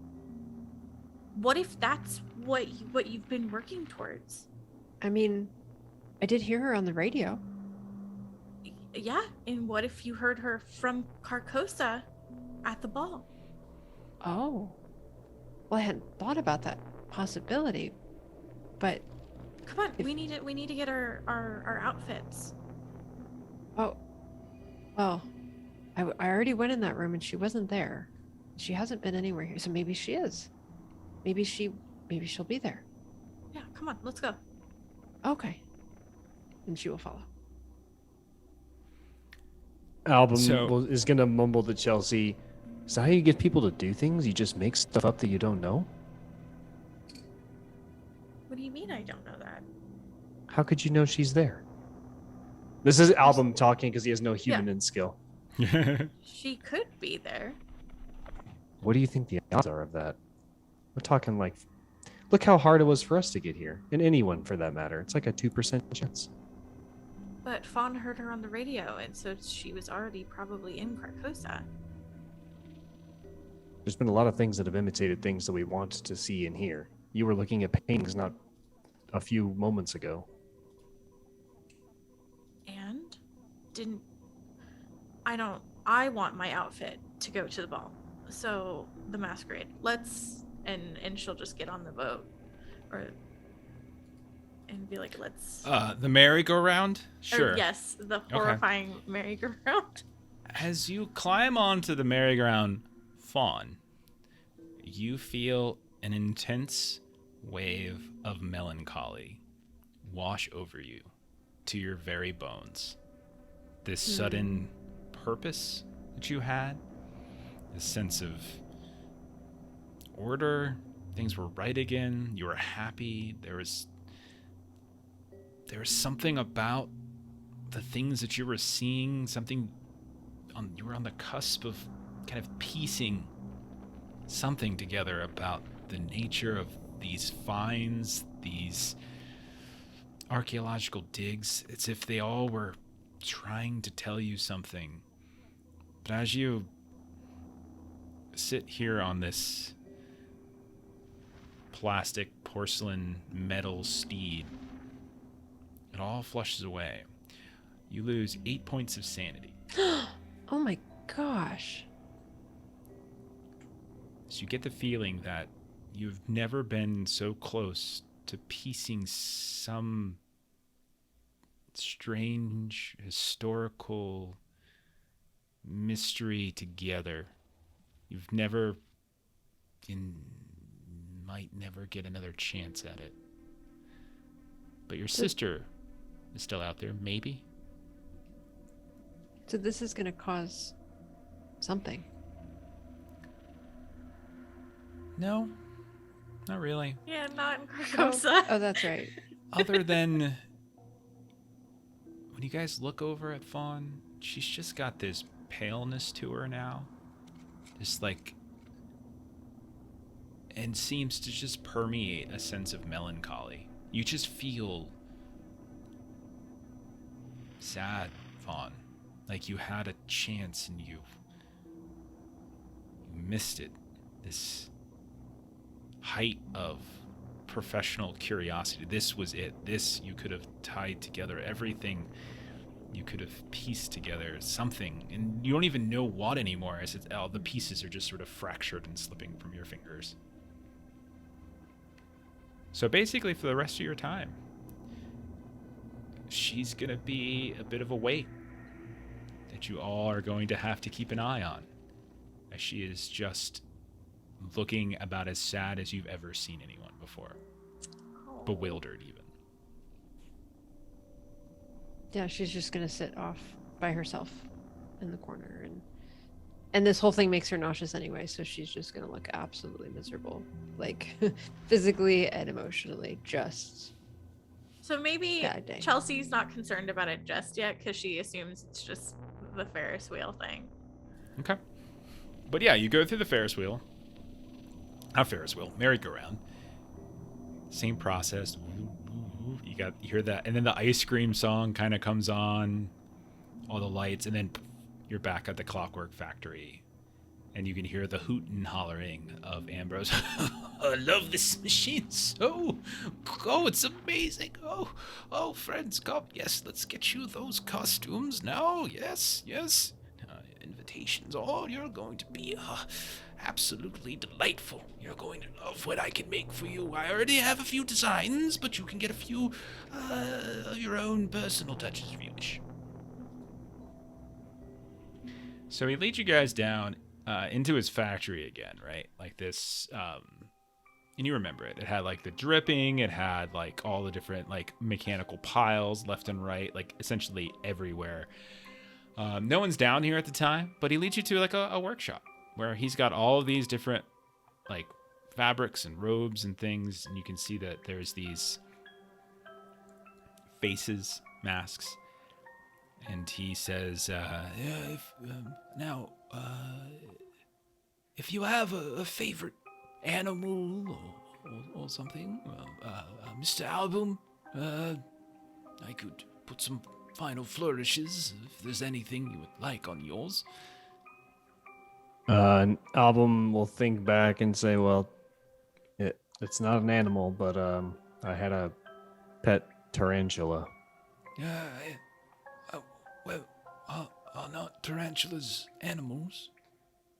Insects, if you want to get technical about it.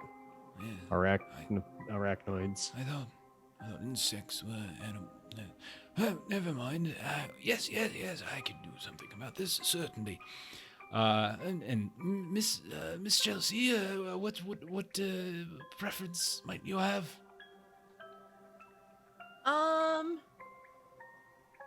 Oh gosh, what was the symbol of one of those? Like an owl, probably. Oh yes, side of wisdom. Wonderful. Yes. Mr. Vessel. With the lynx. Lynx. Oh, like a hunting cat, like a mountain lion, like a cougar. Yes, lynx. Sounds very, very nice, very nice. Very pointy ears on that one. Oh, and Miss Ford, do you have a preference? Whatever you want to put. How about a turtle? Yes, everybody likes turtles, right? Fine, whatever. I'll take that as a ringing endorsement. Yes, give me a little bit of time and I will be done with this soon. So he gets to work. Is there anything that you guys want to do as he's working on this?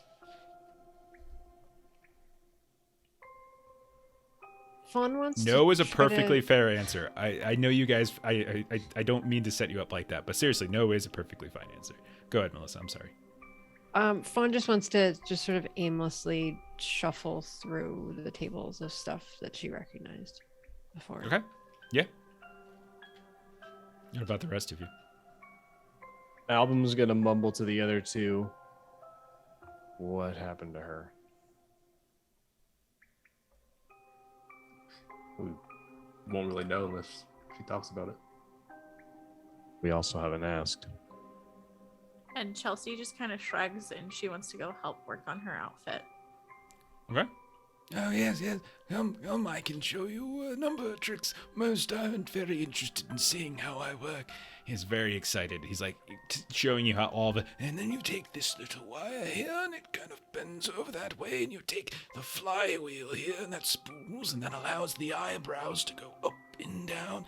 Not many people at the party are going to be able to have functional masks the way that I have them. That's amazing. Yes, thank you very much. Many don't really appreciate my craftsmanship, but it is just a delightful day to finally hear some. The child, she's very delightful, but we've known each other for quite some time. You know how it is, longer relationships, you tend not to compliment each other, but I appreciate it. Thank you. Vessel, anything you're doing? We'll just sit around chatting, waiting for the costumes. Okay. Couple hours pass, and he comes out. These grandiose flourishes, these beautiful robes, mixtures of like these reflective fabrics, mixtures of silk, satin, these kind of embroidered metallic kind of seams here and there that flicker in the light. They almost look like gold and silver. And the masks themselves are amazing. Like every one of them has some sort of functionality to the point where you put them on, you guys can look at each other and you can see like the cheeks are slightly moving. You can see like these legs that are kind of wheeling, like pulling back on Album's. They kind of wiggle here and there along the side of his head, like these almost furry looking tarantula-like legs. And all of them, function. Yeah. Yes. Is there anything you need to do? As I said, if there's something else I can help you with, otherwise I can point you towards the palace, and the four of you can have a very wonderful evening. And if anyone asks you about the costumes, the mask, please mention me, because I made them. Of course. I'm quite proud. Yeah. Does anyone come back from the ball? What a peculiar question. Why would anyone come back from the ball? It's a very excitable, wonderful place. Everybody goes to the ball. Well, everybody. I don't go, but I have work to do, yes. Yeah, you've mentioned that, but I mean, all parties have to come to an end, right? Do they? But, well, in my experience and in the 50-something years I've been around, yeah. I don't think I've had anything that goes on forever. Is 50 years a long time? Where I come from, yes. Well, so be it. As I said, I have not seen many living friends here. Only those who come for a task or two. More often than not, I am left here on my own. So I can't speak to what exactly happens at the masquerade itself. As, again, I do not attend.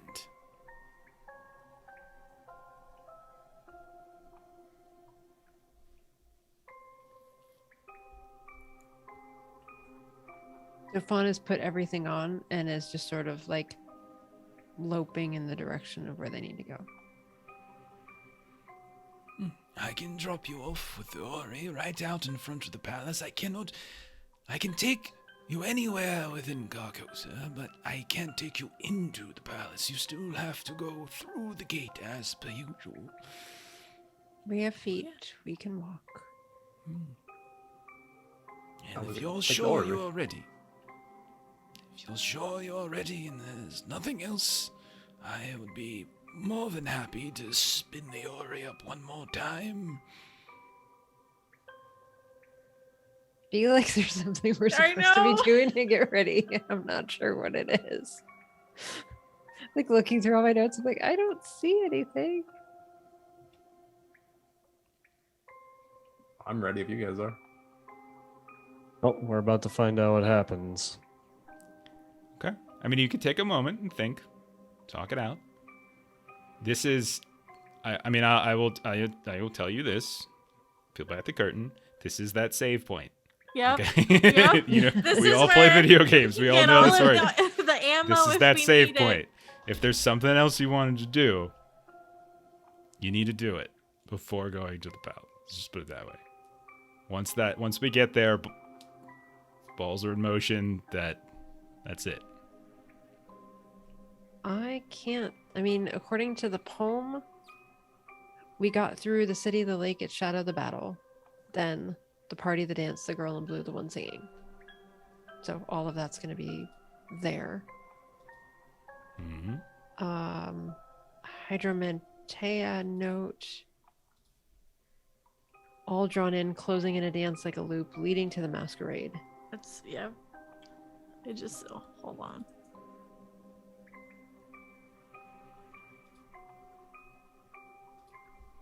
Just showing them. Motherfucker. I can't think of anything that we need to do.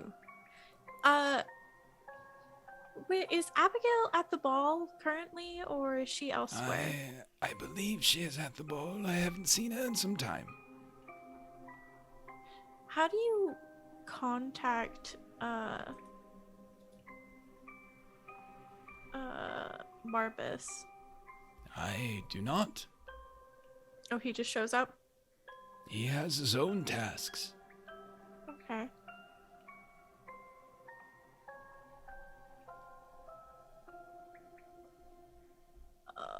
I guess it's true. Are we ready to go? I can't think of anything else. So unless Yeah. there's like those unique bits of knowledge that we acquired upon a landing in Carcosa that we think Like, is important. Pulling back the curtain, I have obsessively read my notes today. Then and you should I'm be just fine. like, You should be fine. I don't feel like I'm fine. 'Cause you're like, are you guys ready? Are you guys ready for this? No, I'm not, but oh god. I can't think of anything. Album's resigned to his predetermined fate that he's now discovered is predetermined. Okay. So, Essel, What are are you you waiting ready? for though? Vessel's already sitting on a horse, ready to go. Okay. So you all climb onto the orrery once more, Shit, and yeah. you are quickly teleported to a large empty lot, within a block and a half of the palace. You head over in that direction, and you can see that a massive line has formed. You can see all manner of well-dressed and, revelers are waiting to get inside. You can see that you guys all have fairly high alertness, right? Everyone's got fairly high alertness, I believe. Okay. 40s. You can see as you get here, you can tell that there's something off about them as you're kind of taking the measure of others that are waiting in line. You can see they're clearly drunk and they're lavish and they're dressed in the finest of gowns and costumes and beautiful masks here and there. You can tell that this is like a high echelon of society. You can see that there's maybe about 100 of them in this meandering line which extends past the palace gates, around a corner of a block, kind of down a bit, and they're waiting. But as you're watching and you're moving past, you notice that these opulent costumes are frayed here and there, you know? And you can see like there's all these like antique harlequin masks and hoods and crowns, and predominant colors are like red and gold, which seems to, you think at this point you're piecing together, might match sort of the colors of Epilogue. You've seen it multiple times here and there. But it's when you see not the costumes, but the sort of the slight appearance of skin here and there, if a mask is slightly askance or if a sleeve is pulled back, it's all sallow. Cheeks, which you can see here and there if it's just a very high mask that just covers the eye, are hollow. Many are missing or have rotten teeth, and they have this kind of skeletal leer to them. The gums, the lips have kind of thinned and have paled. And each of them seems to hold in their hands a very familiar invitation, much like yours. And as you walk past to kind of find your place in line, you can see behind the masks, there's these jaundiced eyes, and they kind of take your measure as you walk past. Occasionally you see someone try to cut in line here and there, and there's like shouts and such. And you can see these guards that are dressed in these ceremonial outfits come to handle whatever kind of altercation there might be. These red velvet coats with the golden piping and golden lion masks that seem to cover their face. And you can see the guards are wearing these holstered revolvers, and they're carrying these long halberds that have these hooked blades at the end. Only 2 seem to be visible at the gate, but you can see others that are patrolling around the area and the grounds itself. Like, the palace is enormous. It's utterly enormous, but the only clear way in seems to be through this particular gate. Towards the very back, you can see there's these 2 fairly fat men that are well on their way to fully drunk. All of you recognize one of them. At a certain point when you were in room 616, you got a folio, and you were going through some things here and there. You got a photo. One of them was of a man named Emmett Mosby. And it was this heavy-set former Delta Green agent, you believe. You've seen his name pop up here and there. But here he is, at the end of the line, or towards the end of the line. There's another man with him as well, and the 2 of them are speaking in what sounds like Tartessian.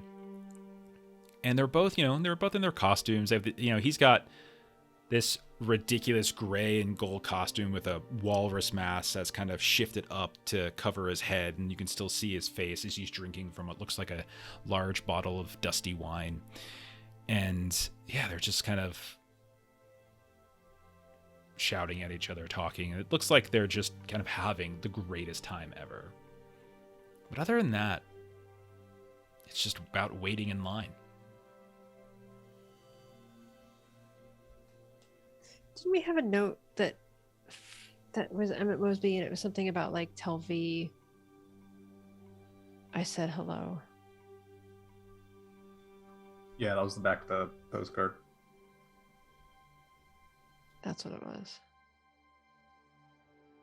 Okay. Did you say we were in line yet, or yet to get in line? We're in line. Okay. So here's what I'm going to say. We're at a point where if we wanted to stop with this ep and come back, we can.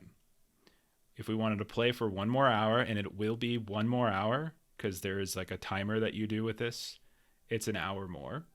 So it's kind of up to you guys. I am open to either. It's up to the 4 of you.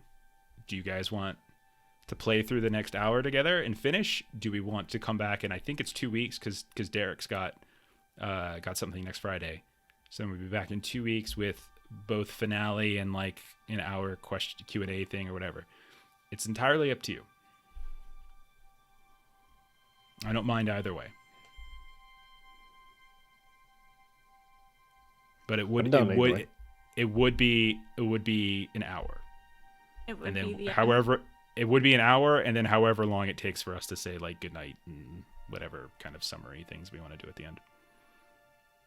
It's not gonna be 20 minutes, I can guarantee it. I'm okay with playing if I have no obligation. Yeah, I can What go about either you, way. Album? Okay. Are you sure, Well, Ashley? yeah. Positive? Okay. Positive. So you guys are waiting around in line. You're welcome to talk to people if you like.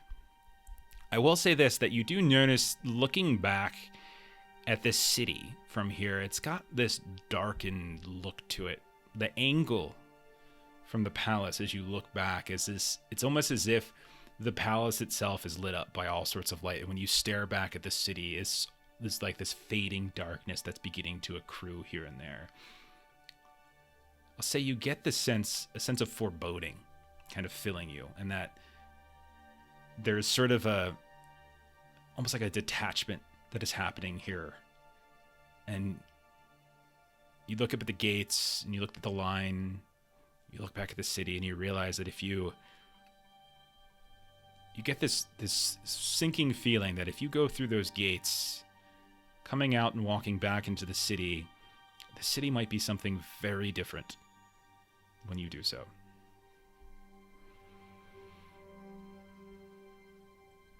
And Fawn is remembering there was sheet music at the apartment that said, when this blue starlight dies and all is through. Okay. All right. I think this is how we go through. So over some time, as you wait around in line, listening to people laugh here and there, you get the feeling some of the people in this line, you kind of recognize a few of them, but they have masks on. You can kind of see a familiar jawline or a familiar eye or familiar posture, or it's just like a hard to identify reason, but you just feel like you've recognized them. But time passes, like an hour, 2, 3, you kind of lose track of it.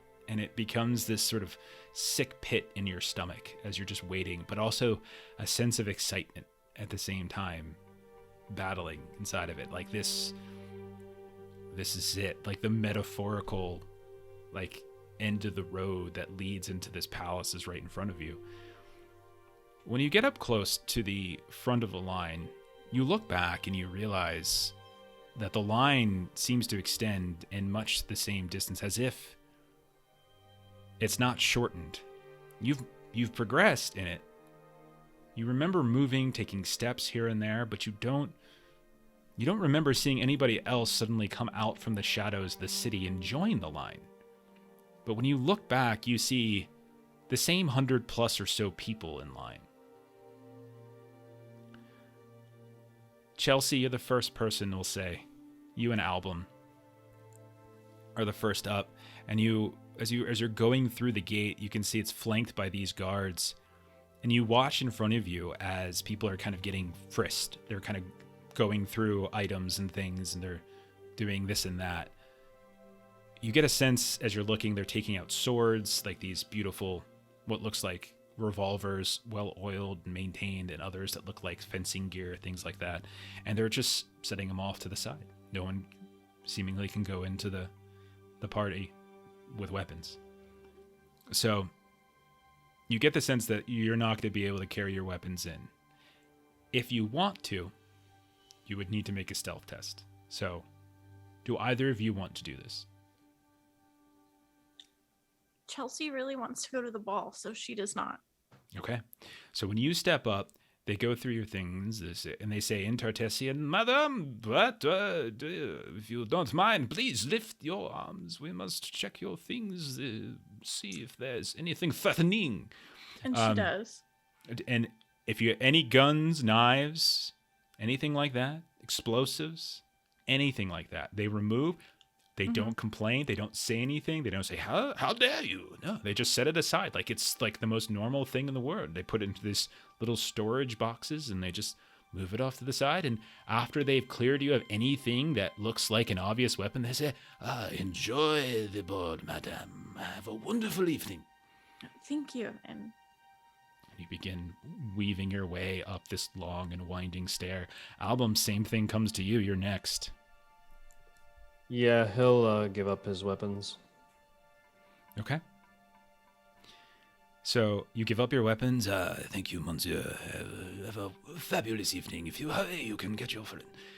And Akari and the two of you are moving across this courtyard. You look back and you see the same thing from atop this courtyard as you're crossing from the gate over towards the entrance into the palace itself.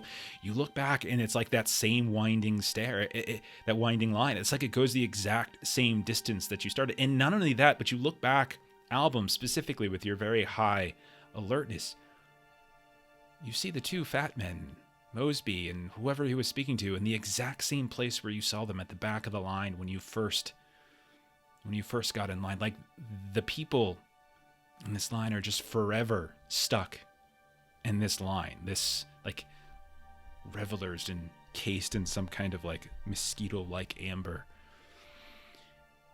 Fawn, you're next. So Fawn was considering tucking her mace within kind of her dress. Perfectly fine. But You can do it if you like. yeah, I'm trying to think, given her current state, if she's going to even like care to do it, or if she's just gonna kind of forego self sufficiency. So you're gonna get rid of everything. I'll roll it. See what happens. Well, it's a crit success. Okay. Well then, I need to also get a crit success and beat your crit success. 55% is what I need to hit. That's a fail. Did not. You have snuck your pepper spray in, but nothing else. Knife, gun, anything like that is fine. But your pepper spray, you do in fact have. And he does the classic, oh, madam, why don't you smile? Yes, you are at masquerade ball. Be happy. It's joyful. Yes. But And she's just going to shove her mask down and just sort of scowl at him. And he says to his girlfriend, I am for once very happy. It is a masquerade ball, yes. And he's, ho, ho, ho, ho, ho. I've decided they're French. I don't know why. Sure. Okay. She just sort of picks up, because I imagine this is sort of flowing. She just sort of picks it up and just sort of like stomps off. Okay. Vessel, you're last. Yeah, I'd like to conceal this ticking time bomb I've got on me. I'm sure you would. I'm sure you would. Go ahead. We do have rerolls. Don't Go forget. ahead. We have 2 left, I believe. Go ahead and roll, but you can only use it once. So Yeah. go ahead and roll. Wow. 2. Holy Success. shit. The only problem But- with it is it's a very low success. I still have to pass. Yeah. So as long, if I pass and I'm above a 2, I win. So Oh, should I reroll first? Oh, no, you shouldn't. Okay. Because I failed. So somehow you have managed to bring in a bomb.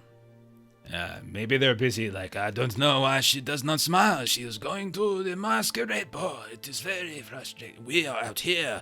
We are checking weapons. We are ensuring invitations are properly dealt. And yet she is the one who is unhappy. I believe we are the ones who should be unhappy. Yes. Oh, yes, you may go, sir. Yes, yes. Wonderful. And he barely even checks you as you walk through. Why is this ticking? Are you okay? Is it a pocket watch? Oh, my father had a pocket watch. Yes, he carried around in his ass for 15 years. Yeah. Okay. All right. So you guys all make it past. You journey through the courtyard, and you enter the palace through what is a very kind of ornate, beautiful Baroque architecture. And you kind of follow what looks like a line of revelers here and there scattered about in these hallways. There's guards that are posted here and there as well. And they got their lion masks on. And you kind of follow what sounds like revelers. You hear the sounds of people talking. And eventually you weave your way in and you find yourselves within the main ballroom, where it looks like, oh my goodness, there are so many people here. This ballroom specifically is utterly enormous. Like it's beautiful. It's pristine. The columns, the arches, these marble statues, these gold-plated frames covering the most brilliant paintings you've ever seen. Even more than what you saw when you were in the gallery. You look around and you can tell that there are hundreds, dozens people here. You try to count, but every time you do, it's like you lose track of them. They shift here and there. Someone bumps you and the number kind of escapes what you were on, and maybe you start to do the math in terms of how many were out in the street and how many could fit in here, but there's just huge crowds, and all of them are dressed in similar finery like yourselves. These masquerade masks, some of them moving that you can tell. You walk by people who look at you and you can hear them whispering as you pass by. There are flourishes everywhere, art that just you pass by and your breath, even album, you do a double take at how just beautiful and fascinating some of the decoration within here is. But you also notice that every single piece seems to relate in some fashion to the King in Yellow. Those of you who have read the play, you recognize like certain imagery, certain references. You can even see these emblazoned placards underneath some of the architecture with quotes from the play itself. You can see that the partygoers themselves all have like different masks that cover their eyes and noses, but again, you get that vague feeling that you recognize a few of them. As you're looking around, you notice a couple stand out. You notice that there is this bier, like this raised platform area, and you can see that almost like a family of people stand atop it, like royalty. You can see what looks like one woman with this jeweled golden mask. These two men with their, again, all of them masked, but they have the red and gold uniforms of Till. You can see two others with these white robes and these stark black masks that seem to reflect the light from the chandeliers above.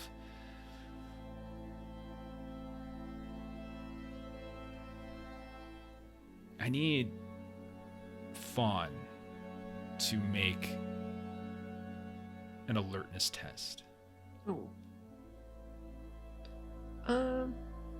Failure 58. You can reroll if you like. Yeah, it's almost 50-50, so I'll give it a shot. Leave us with one. Failure 50. Okay. 50 over 48? Okay. Yeah. Right. So you guys are at the party. Album like to didn't do? come here to celebrate. He came here to work. Where's the girl in blue? He looks for a blue dress. Sure. Okay. Your alertness is high. I will tell you that you, as you're scanning the room, you do in fact see a woman in a blue dress with sort of like a demi-mask shaped like a cat's face. She's got this resplendent blue gown, and you can see that the mask itself is mechanical like yours, suggesting that Ambrose was likely the one who created it. And you can she's standing alone at the base of this royal bier, this platform. And you can see that she is just kind of dourly watching the crowd. Album's gonna nudge everyone and point to her. And as you point and all of your heads turn, you can see her head's just sort of scanning around. And then she locks eyes with you all. And you can see that she just sort of suddenly stands up and stiffens, like your friend's seen across her, and she rushes towards you.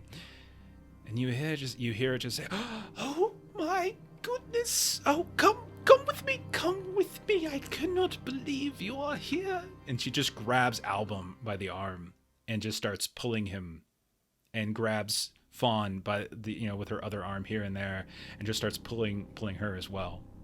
You don't even know who I am. Oh! Shush now, Benjamin. Come. You can't see Album's expression because he's wearing a mask, so I don't know why I cocked the eyebrow. Maybe your do that spider scene. thing has the. And like also just kind of like me. Okay. Yeah. Your little feet just like me. So I want to reiterate that you guys very much like what Derek just did. Tell me what you guys want to do. I am working on a clock, so just so you're aware, there is a clock to this. So she pulls the two of you and she motions back for both Chelsea and Vessel to follow. She's like, come, you two. Come. I only have 2 arms. I'll come along for now, see what's Yeah, happening. I'll follow. Okay. And so she pulls all 4 of you, pushes back this like curtained area, and you have some semblance of privacy. It's like a private booth in a restaurant, so to speak. And like the curtains there, but you can still hear people moving about, the sounds of heels and boots moving back and forth on the marble out front. But she says, "Oh my, I am so.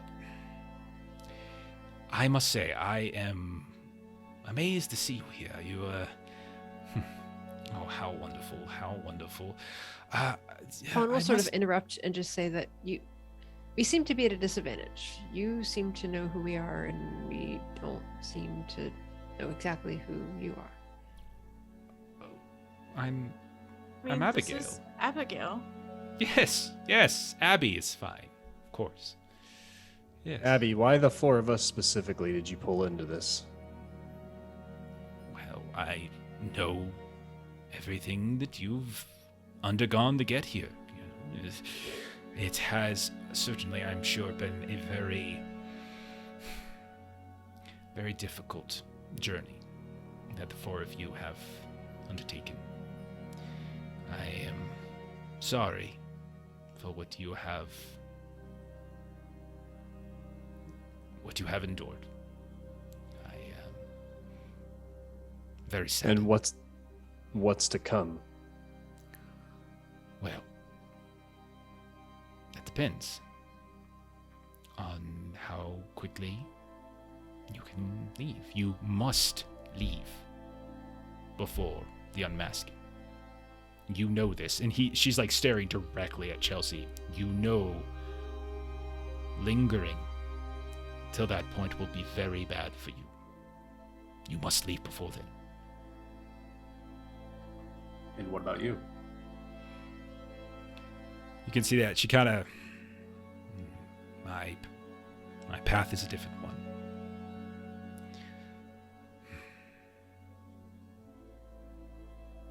And Fawn's just, again, because she's sort of in this place, she's just going to say, why go through all of this for us to get here? And immediately, we're leaving. She just sort of sighs. The effort that all of this has been. You can see that she like even through the mask, like which is covering the top half of her face, you can see her mouth kind of contorts in such a way that suggests like you can see that she feels bad for you when she looks in your direction. She says, "My girl, I'm very sorry, but there there's just so much to so much to say, so much to do, so much to see. It's very hard to describe. Just know that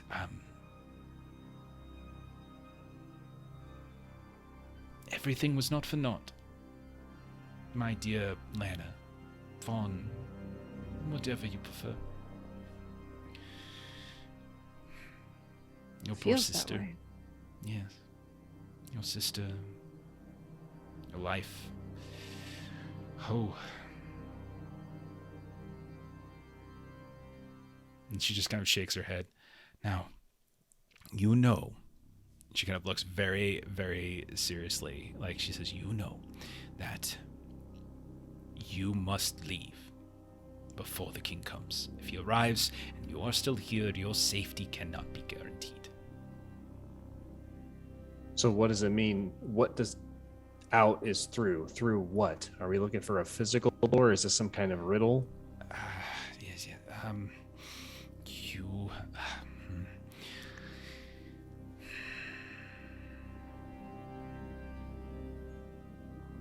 Have you spoken with JC yet? No, we found his bottle, and that's how we Did you bring climbed it the with you? stair. No. You can see, she brings a hand up to her. Oh dear. That would have been. Oh dear. And she starts to like fret a bit. Oh dear. Why? But they were supposed to bring it with them. Almost as like she's talking to herself now. You found it though, yes? You. It's on the beach by the lake. Oh, We descended. Why did you not bring it with you? Why would you leave? Because I thought it was just a gateway to here. I didn't realize I had to hang on to it. We all grabbed it.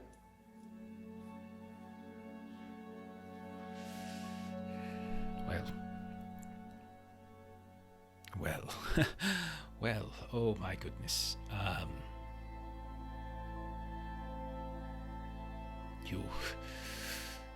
You could speak with, oh goodness, the madam. Yes, you can speak with the madam. Perhaps she could help one of you, maybe all of you. You could, yes, oh my, and she seems like very concerned all of a sudden. Like she was very God. happy and excited to see you. The sheer Can fact you- that, like, yep. Can you take me to the madam? Yes, yes, she is. She pulls the curtain back over there, madam. I always screw this up. Sosros. God damn it. Sostress. Whatever. I'm just gonna call her the madam. Okay. I can never pronounce it. I don't know how it's pronounced. It's very weirdly spelled. But she points over, Sosritress. She points over, and you can see this old plain woman in this like black sitting on a divan. It's near the entrance where you came in. You kind of spied her, but there was like a crowd around her. But you also notice there's like kind of a blank-faced person kind of sitting there, kind of attending her at the same time as well. It looks like she's revealing like tarot cards and things like that. Yeah, Chelsea will kind of like nod to her and be like, okay, and then head over to the madam.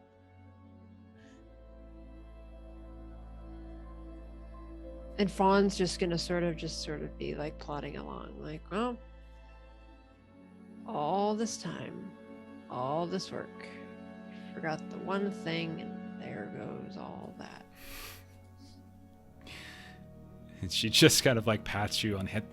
All is not lost, all is not lost. You might still find something. You might, she kind of quirks her head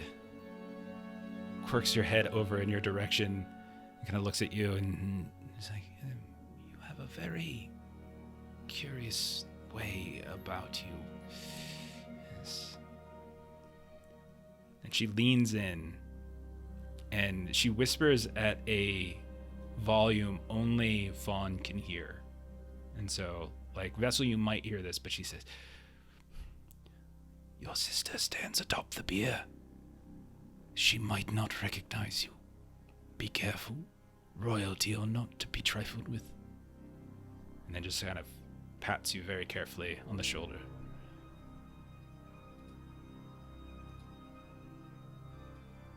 Fawn wants to try to whisper back, but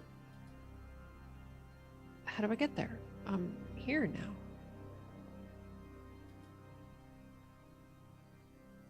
What was your question? I'm sorry? They're up on the stage. They're right. They're right. I pointed them out. Yeah. Sorry. I thought you said peer, like peer back. B-I-E-R. Oh, okay. Got it. Okay.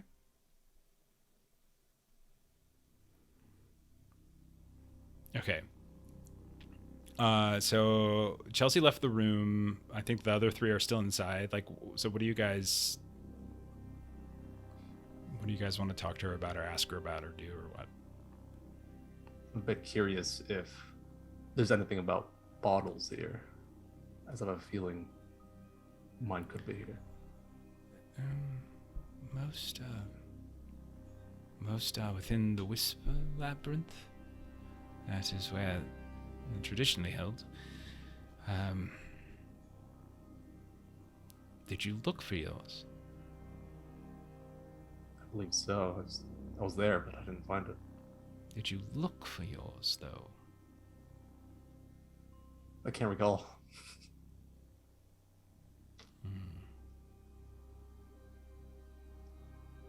Your friend. She kind of like looks off in the direction of Chelsea. She has the look of someone with the semblance of certainty, as if the mysteries of the universe have slowly begun to enter into her mind. You look not like her. I say that not to insult, of course, but she has a primacy focus that perhaps you do not have. But to be fair, there are sometimes revelations that might occur. Yes, there might be something on the grounds if you look hard enough. But I don't know particularly if it wasn't in the labyrinth, and if you looked for it, if you scoured it. It took us ages to find mine. Ages. Ages indeed. But perhaps you might be able to find it here. Or perhaps one of the other revelers brought it with them. Perhaps the kitchens, the waitstaff.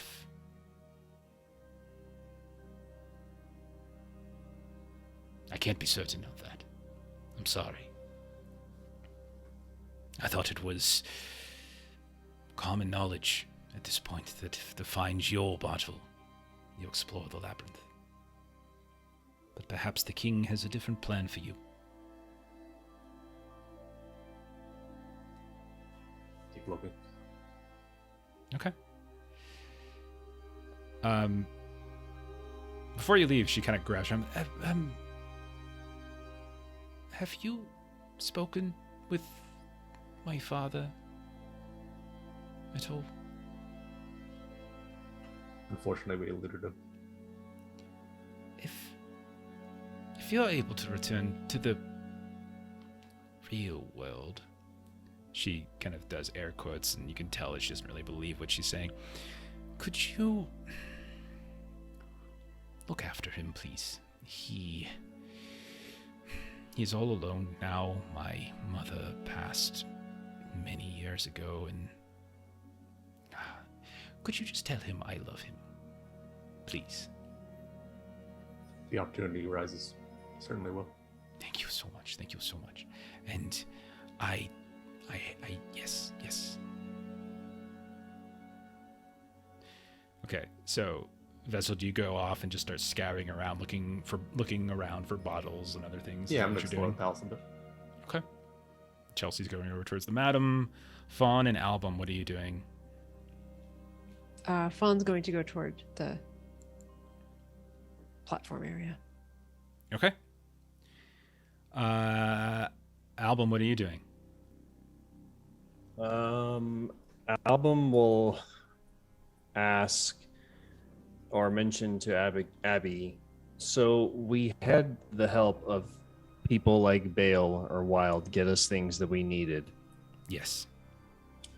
Why can't I just have one of them get the bottle that we left on the beach now?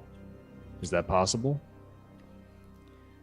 I'm afraid that within the king's palace, his power holds greater sway over anyone else who could affect change here. Trying to do that here means battling his will in its strongest place. I don't think such a creature exists that could compare with the king. This is not to say again that revelation cannot find you, but there are other means that are just harder to see.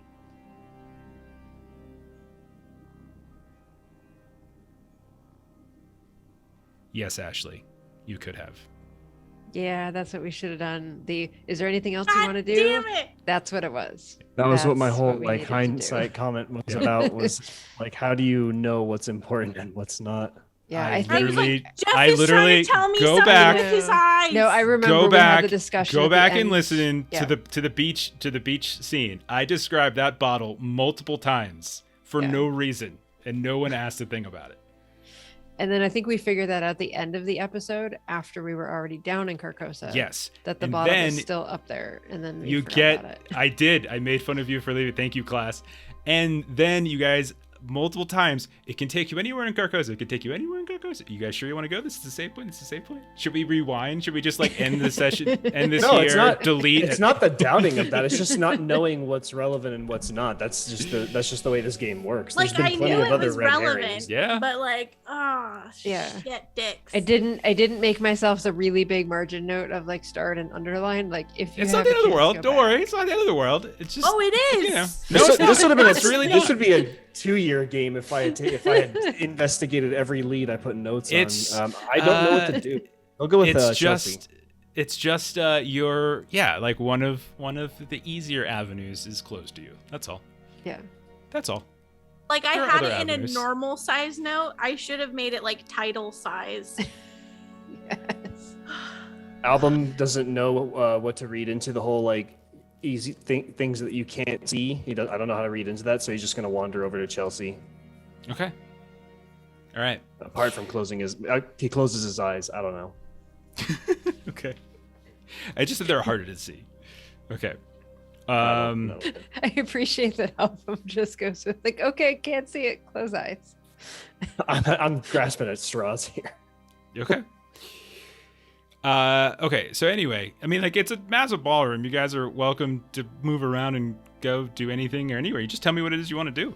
So Chelsea, you're going over to the madam. I got Fawn going over to the royalty, and I've got Vessel, who's like just searching around, kind of peering at bottles and things like that. Is that correct? Yeah. Okay. Vessel, make an alertness roll. Success. Okay. You're wandering about within the ball, and as you're like kind of peering around, you see so many of the partygoers here they have fluted glasses, goblets. There's wait staff that are regularly circling by, filling up drinks. You see many of them are carrying bottles of champagne and wine, and you can see they all have glasses, and like you watch as, they bring them up to a group of people, and all of them take the glasses off the tray, and then they begin to twirl around, and you could have sworn a second ago that all of those drinks just got emptied from the tray, but then when you turn and you watch a couple steps later, that same wait staff suddenly has a tray filled with alcohol, as if unending. More than once you see several bottles here and there, and not only that, you see many partygoers are actually carrying their bottles. You can see they have these very colorful in some cases, and others like these strange geometric shapes. They're not all like, just the perfect brown glass. Some of them are glass, some of them are ceramic, some of them are metallic even.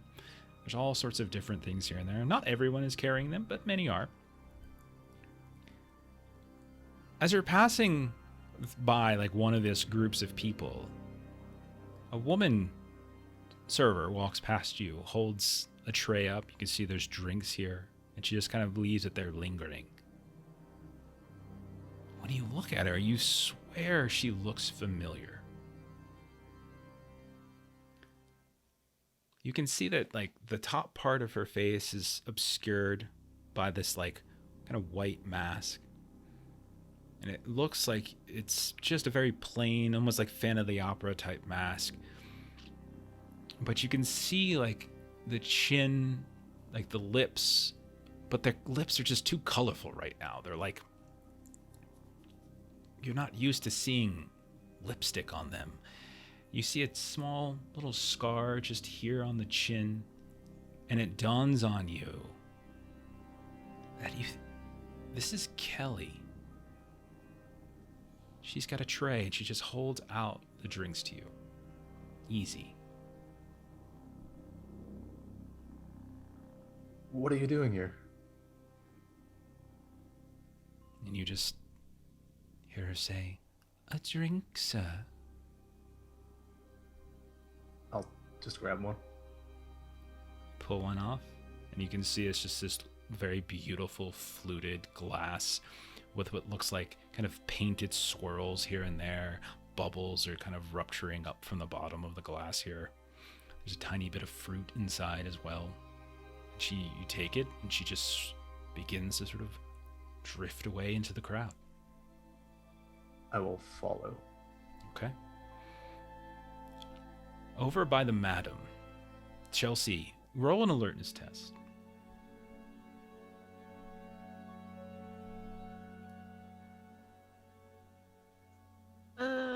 Failure 82. Okay. Yeah, you head over to the madam, and you can see that she is reading what looks like tarot cards, and a couple moments later, Album will kind of come up to your side. But she's reading what looks like, tarot cards and such. And there's like a crowd that has formed, and she's doing this sort of wild gesticulation with her hands here and there, and she turns the card over, and there's beautiful ornate artwork on each card. But there seems to be a line to have their cards read. Did we have any rerolls left? I think we got one. Yeah. My alertness is 37. Do I do it? Up to you.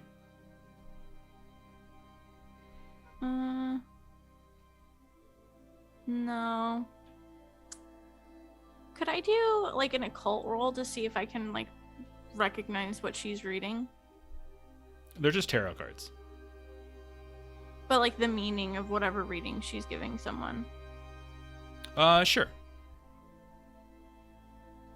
38 success. There you go. Yeah. I mean, most of the stuff when she goes through it,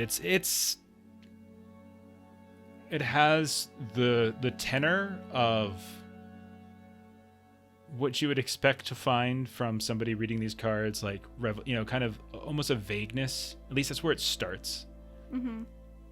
But then when it looks like she's about to be done, and she's getting applause for that, she like reaches out and grabs somebody by the hand and just suddenly says with much greater specificity, like literal predictive details about their life, about the play, things like that start to just, you hear gasps from the crowd as though like they're just alarmed at how accurate she is. The person whose hand is grabbed, like they hold it like in shock, kind of comes over to the bits of their face, their cheeks or their chin, maybe even their forehead that you can see behind their masks, like just kind of goes pale with sort of shock, and then slowly reddens back up as the blood comes back to their face. She seems to be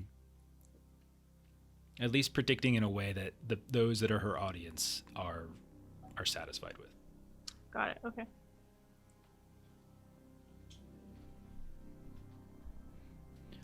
So do you want to get in line? Do you want to go do something else?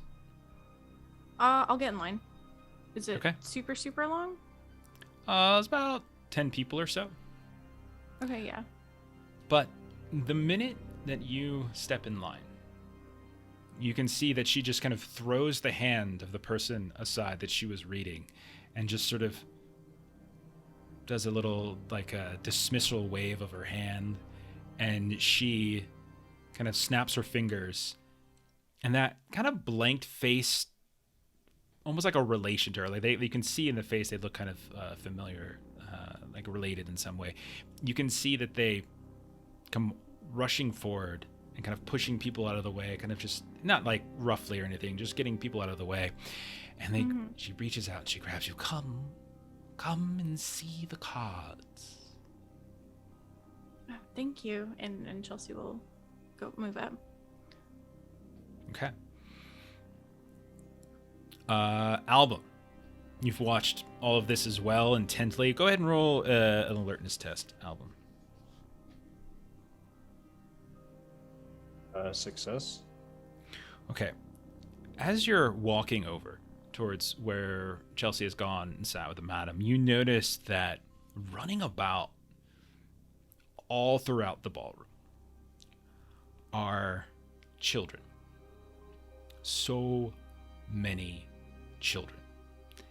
They all are wearing what looks like cherub-like masks over their faces. They're very young, and you can hear them giggling and laughing. But what you also notice is that they are leaving behind them, because they're wearing like bare feet. They're soaking wet, like they've been swimming in something. And they're just sort of, and they're kind of echoing and cascading here and there. And you see a few of them just begin to start spinning around you here and there to kind of do like a ring around the roses type thing, kind of blocking your path towards Chelsea, each of them grabbing each other's arms and spinning here and there. And you notice that like their flesh itself seems almost bloated, discolored in some way, but they're still laughing and giggling. And they reach up and one of them reaches up and kind of holds a hand out to you, like they want you to be part of this little merry-go-round. Do it. Yeah, sure, he'll join. Okay, so yeah, you get in the merry-go-round, you start spinning and spinning and spinning, and then after that happens, they still wanting to hold hands, they start to try to like file and move throughout the party with you, like they're trying to like kind of tug you around and through and weaving throughout the crowd. I'll see where they lead me. So they like you kind of it's difficult at times because like you're much bigger than them, so you're like knocking into people here and there, and you hear like a curse in a random language here and there, Tartessian, French, German, English occasionally, like what's where you're going, what is wrong with you? And then but eventually they kind of pull you away from the central ballroom where all of those pillars are, and like you're kind of in this, you're weaving through these hallways. You can see these golden masked guards here and there, and they lead you what looks like to this massive like interior fountain that has to be at least 100 feet in diameter, if not more.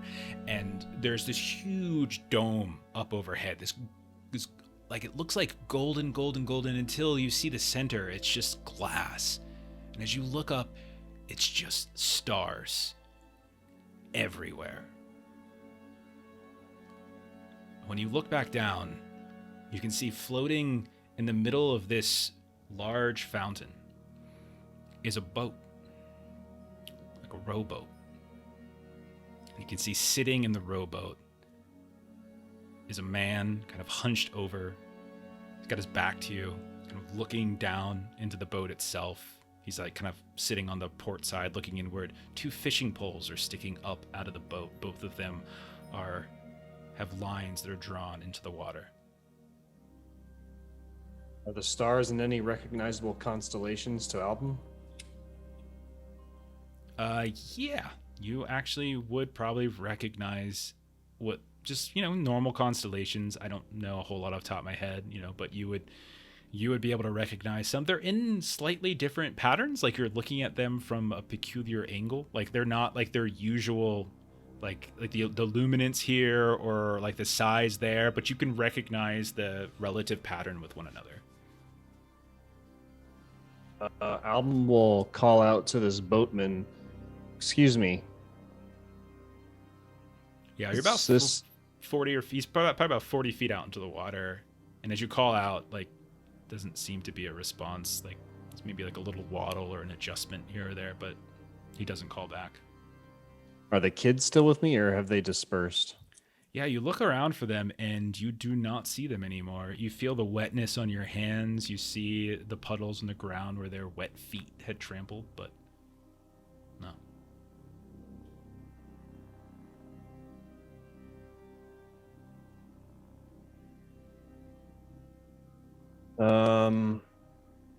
And there's no other way to get to the boat. It's just out in the middle of the water. Yeah, you would need to take a swim test there. Yeah. Fuck it. I mean, if I drown, I drown. I'll try it. We have a reroll left. I have a 20. Okay. I really wish I would not have taken Mandarin, which I've never used, and like several other skills that have never come up. It happens, man. It happens. Yeah, who lots knew of skills. that Lots of swimming skills was going to be a thing? Yeah, Okay. I'll try it. So you hop out onto the fountain and you put your feet down and you hit the bottom of the water. Like you can feel it and you start moving and moving. You're like walking, but slowly you feel like there's a descent. Like it's getting deeper and deeper and deeper. And then about halfway to the boat, you just lose all semblance of the ground. There's no current, however. Like you don't feel any kind of current, so you don't have to roll a swim test. I was just giving you shit. Oh, I was just totally giving you shit. Like I was just So kidding. appropriate. I was surrounded by water, so I figured that's where it was So going. no. I mean, you can swim. Like it's a completely currentless interior pool that you're swimming in. So you start swimming closer and closer to the boat, and you start to hear sort of these strange sounds that start to kind of echo out from the water, especially as your head's kind of dug down into the water. You hear what almost sounds like these distant, like, whale calls, like from deep below the water, which probably gives you a little bit of a fright after what happened to you. Yeah. Yeah. You reach the Sad. boat. You quickly like scramble up into the boat. The boat kind of waddles around here and there, and you slop down into the boat itself. And you look up, and you can see the face of your brother staring down at you with a very similar face that you saw from Fawn, pale, distant, and melancholy. And we'll shift to somebody else and come back to you in a minute. Well, there you go. So. Who haven't I done yet? So Chelsea's getting her cards read. Album is there. Vessel is following Kelly. Okay, Fawn. Fawn, you head over towards the royal family. Mm-hmm. When you get over there, you can see that they look fairly unapproachable and haughty.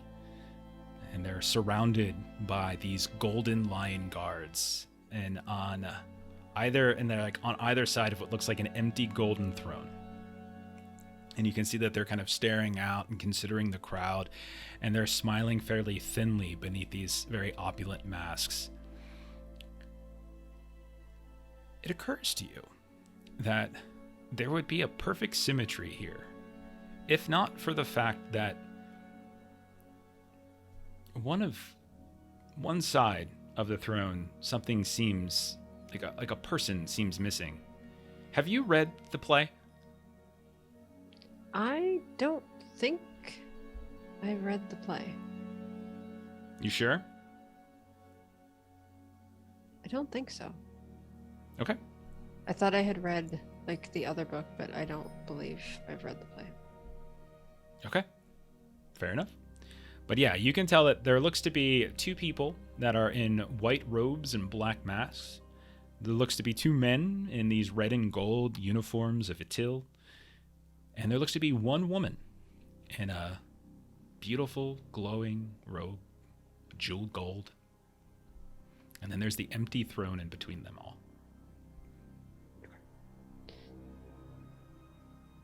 So Fawn will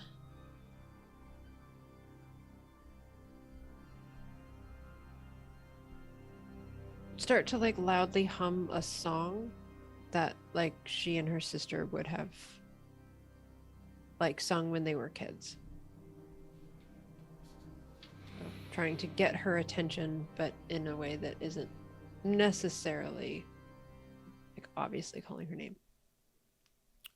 Okay. You start humming. And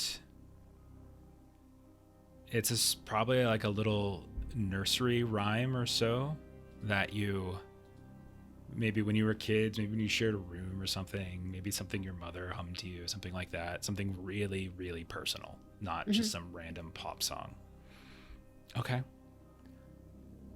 You watch as like her head just very regally and slowly kind of turns, and so does the rest of that royal family as they all look at you. And as you're humming, you hear the sound of your sister's voice begin to emerge out from beneath the mask of this woman. And she is singing lyrics that seem to work perfectly with the song that you're now humming, the childhood song that the two of you shared. And she just sing, I'm not going to sing it, but along the shore, the cloud waves break, the twin suns sing behind the lake, the shadows lengthen in Carcosa. And then the rest of them start to sing as well. Strange is the night where black stars rise and strange moons circle through the skies. But stranger still is lost Carcosa. And you almost feel this compulsion, like you're continuing to sing, or you're continuing to hum, and then suddenly you begin to sing along with them as if some long suppressed memory of these lyrics begins flooding out. Songs that the Hyades shall sing, where flap the tatters of the king, must die unheard in dim Carcosa. Song of my soul, my voice is dead. Die thou unsung as tears unshed shall dry and die in lost Carcosa. And everyone around, with the exception of guards, everyone, like, dutifully, because the whole royal family just sung. And then afterward, what does she do? Does she acknowledge Fawn in any way? Afterwards, you can see that she turns over towards one of the golden masked guards, and she just kind of nods at them. And one of them comes up in front and stands right in front of the beer, and they hold their hand out to you. Fawn will take their hand. And they help you up onto the royal beer, and you situate yourself right into that perfect position so that everything is symmetrical, and you are right opposite your sister. Vessel.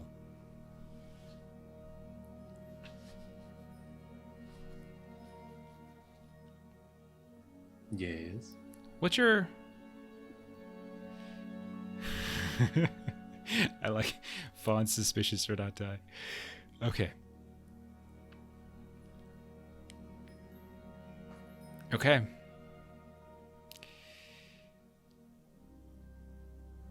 I'm going to need Chelsea first to roll an alertness test.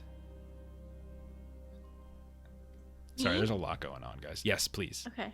I just want to see if you see him. Album's in a different room. Fawn is busy, but you might see him. 87. Okay, that's a Failure. fail. Okay. Big fail. Okay. 1 second. I think I have the lowest alertness out of all of us. I think so You- too. You Yeah. like mine went from like 30s and I made it all the way up to 48 by the end because I failed like every single session.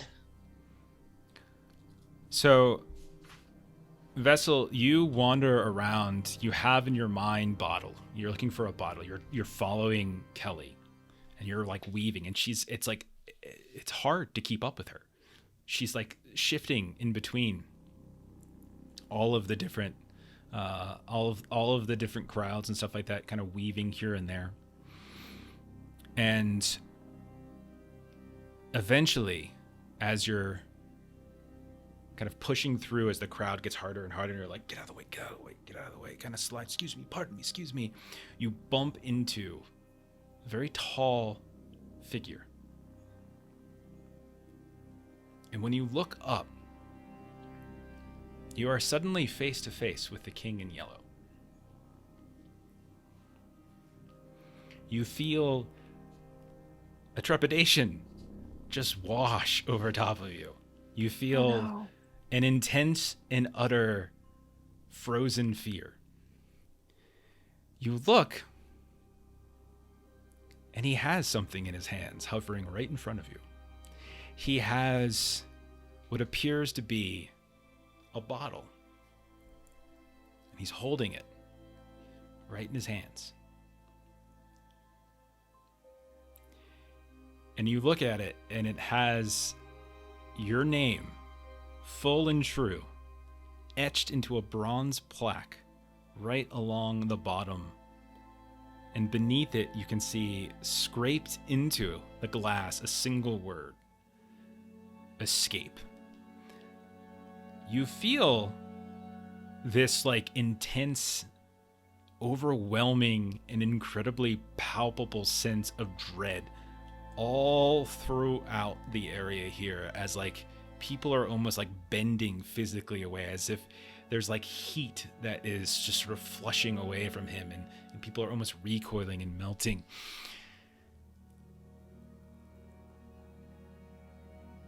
But he hands it and extends it out in your direction. I'll take it. Okay.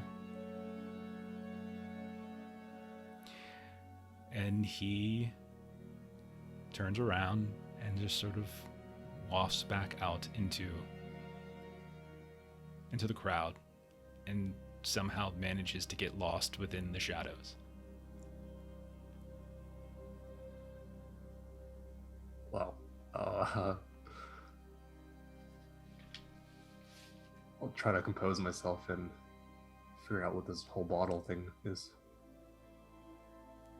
And so yeah, there's like a cork screw top on top of it. And from what you know, they contain secrets or something like that. A revelation or something.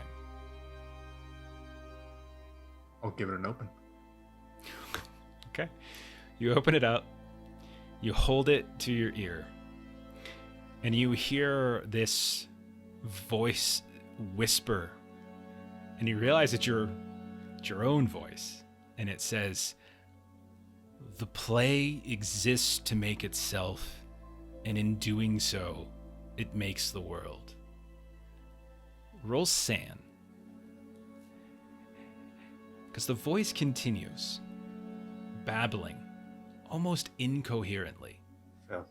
It begins describing things about your life, mistakes you have made.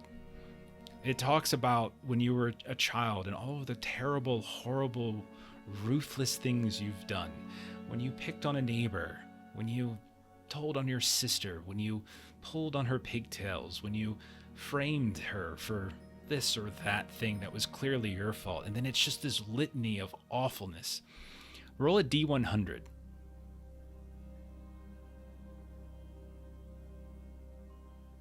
51. Lose 51 points of sanity. How does that As a work? whisper just gets louder and louder and louder, and it's just this incoherent babbling nonsense, and it's everything you've ever done wrong ever in your life, everything everyone else has ever done wrong in their life, and you are at the center of it all, this swirling vortex of just incoherence. And no matter how hard you put your hands over top your heads and just squeeze your hands against it, the voice just gets louder and louder, like an organ just getting slammed and slammed, to the point when your eyes begin to water from just the sheer vibrations of sound in your head. Let's go back to Album. Album, you're in the boat.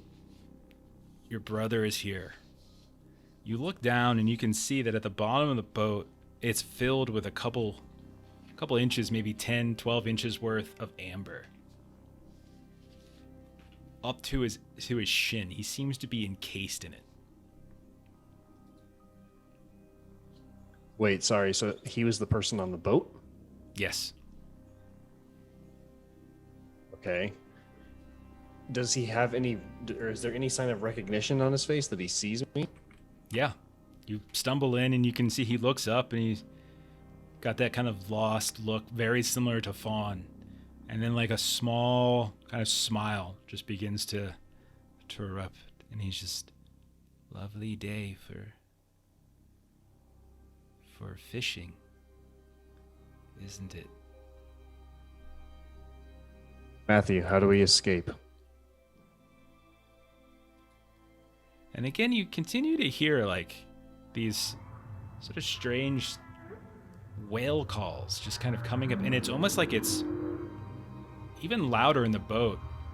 And that's when you notice that, like, also encased in resin, you can see this old-fashioned tape recorder. And you can see the red button that says record is taped down. There's a cassette inside of it that's spinning and spinning. You can track and you watch as there's like a cord that seems to be unfurled and is dropped down into the water. And there's like a microphone down there. And it's just kind of hanging beneath the water. And you hear that same like whale sound. And you just listen. Can't you hear it? He just smiles at you. Roll a sig int. Oh.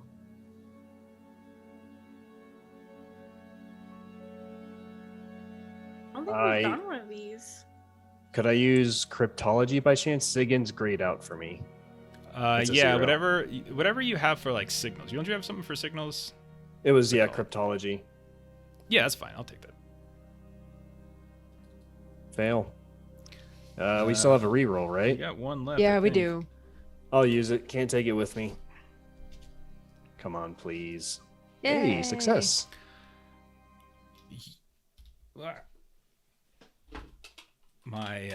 My Bluetooth earbuds have gone out, so bear with me a second. Quick, say all kinds of Whenever they mean go- things. Whenever we No, go I'm just long, kidding. these always die out, so I always have to switch back over to this old-fashioned corded stuff.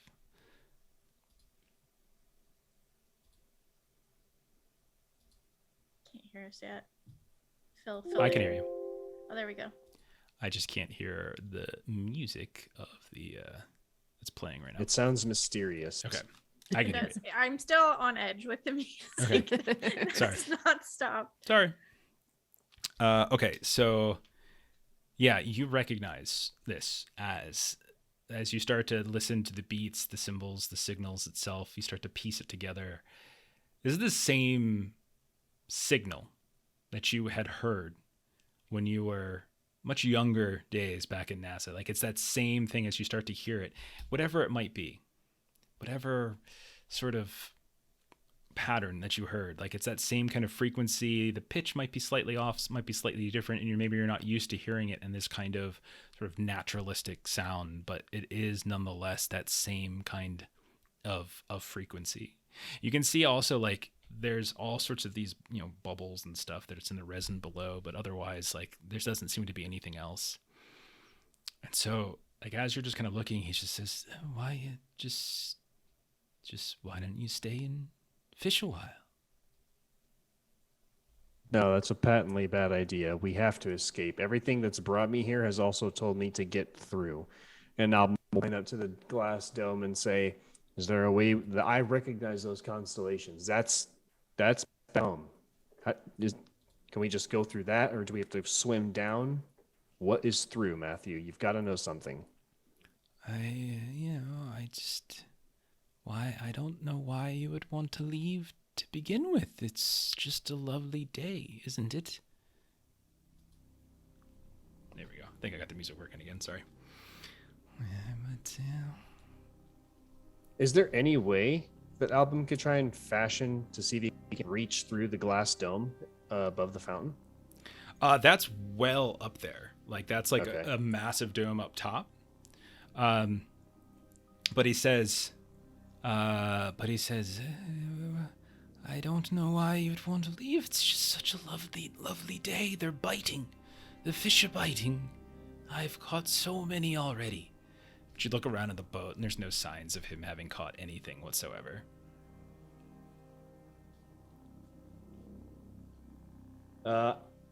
Album will stick his face, while staying in the boat, he'll stick his face below the water and see if he can make anything out. Yeah, your alertness is high enough. There's not a lot of light. It's very, very dark down there, but you see these massive dark shapes shifting around in the water well below.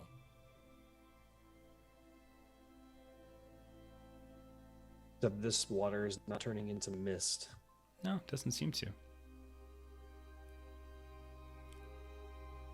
And is there anything else in the boat besides him and the fishing poles? Let me see. There's the cord, the microphone that's hanging out in the water. There's the tape recorder. There's the fishing poles that are. There's one fishing pole that goes off to the starboard, one that goes off towards the, port. He'll just rewind the tape recorder and listen to it and reel in one of the fishing lines to see if either of those trigger anything. So yeah, as you rewind it, nothing interesting particularly happens there. But as you're reeling in one of the fishing lines, you realize, like, you get a couple, but at a certain point, it just becomes so tough and impossible to pull. Like, there's something massive on the hook, and it just begins to tug and pull you, like you're gonna get pulled over into the water. And you hear Matthew say, "No, don't go. Stay and fish a while." Album will like get a firm grab, or maybe even like link arms with Matthew and say, "Okay, why don't you come with me then?" But he'll maintain the grip and see where it pulls him. Okay, I will warn you that his feet are encased in like this resin. Like, he's like literally that same resin that had been all throughout Abigail Wright's apartment. He is now stuck to the bottom in. So you can absolutely do this, but there's no guarantee that something horrible won't happen to him. I mean, it seems like he's doomed if he just stays here, so I'll take the risk. It seems the path. Okay. I'll say roll a very important luck test for your brother. Oh. Is under 50 good? 46. Under 50 is good. You hear him like wrench out in absolute agony and pain. You feel your arm nearly get pulled off by the force of whatever this is that's like swimming down deep and dark beneath the surface. And you can feel the boat kind of moving and kind of getting tipped to the point where the two of you are flushed down into the water. You can hear like a crack underneath the water now as something breaks. And then you look back, and his legs are now free. One of his feet is sort of dangling loosely, like it probably broke in the process, but it hasn't wrenched free. And you can just hear him like screaming underneath the water, the muted screams of like, no. And you just hang on as you and your brother are being pulled deep and dark down into the depths. And all you hear the whole time as you descend, holding your breath as best you can, is the sound of this signal, this whale song, just echoing, vibrating throughout the darkness. Until when you look up, you can no longer see the surface, you can no longer see the sky, the stars above, and it's just pure and utter blackness around you. and we will shift once more.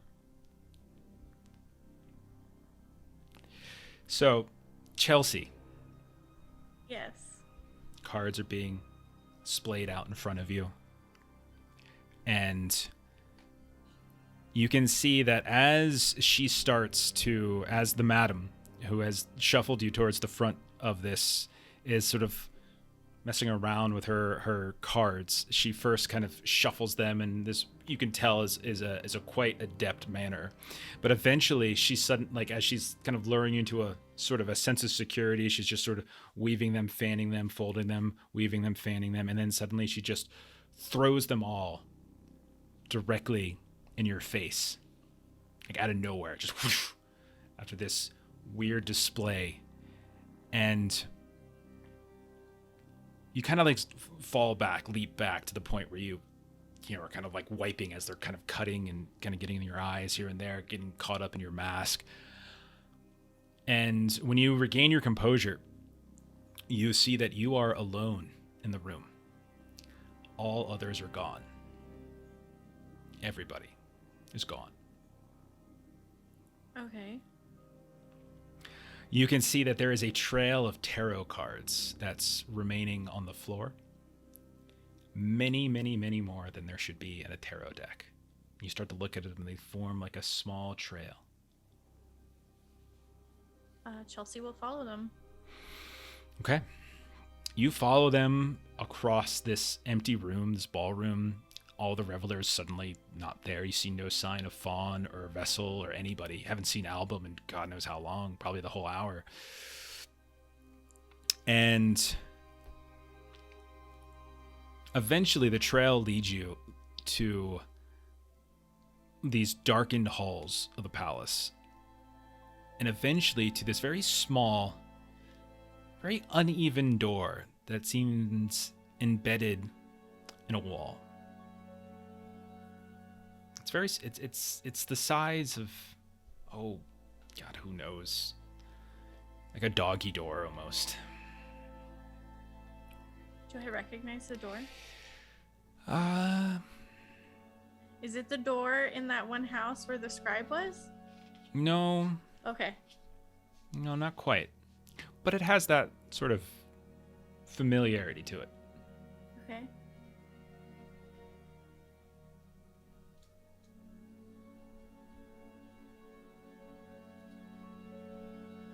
I'm waiting for you. Oh, I was like, I thought you were going to describe No, more. no. Yeah, no, she'll go and inspect the door and see if she can fit through it. Yeah, you try to open the door and you realize that it's like encased within the door. It's like you try to pull it open. It's not so much the handle's not turning. It's like it's wedged. The door itself within the frame, as if the stone of the walls is just so much that it's completely and utterly encased together.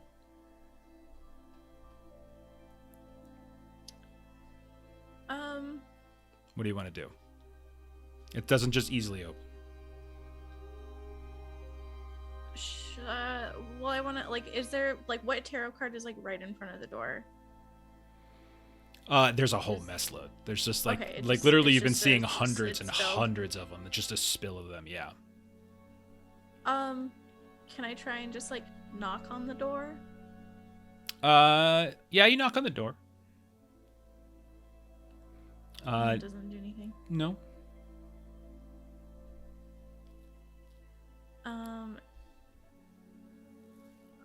Is there, like, a keyhole or? There's a little handle. That's about it. There's no keyhole. You don't even have a key anyway. You can roll like a strength test if you want, or if you want to try to like break the handle in some way. If you want to do some kind of like trinket thingy to try to break the handle, you can try that too.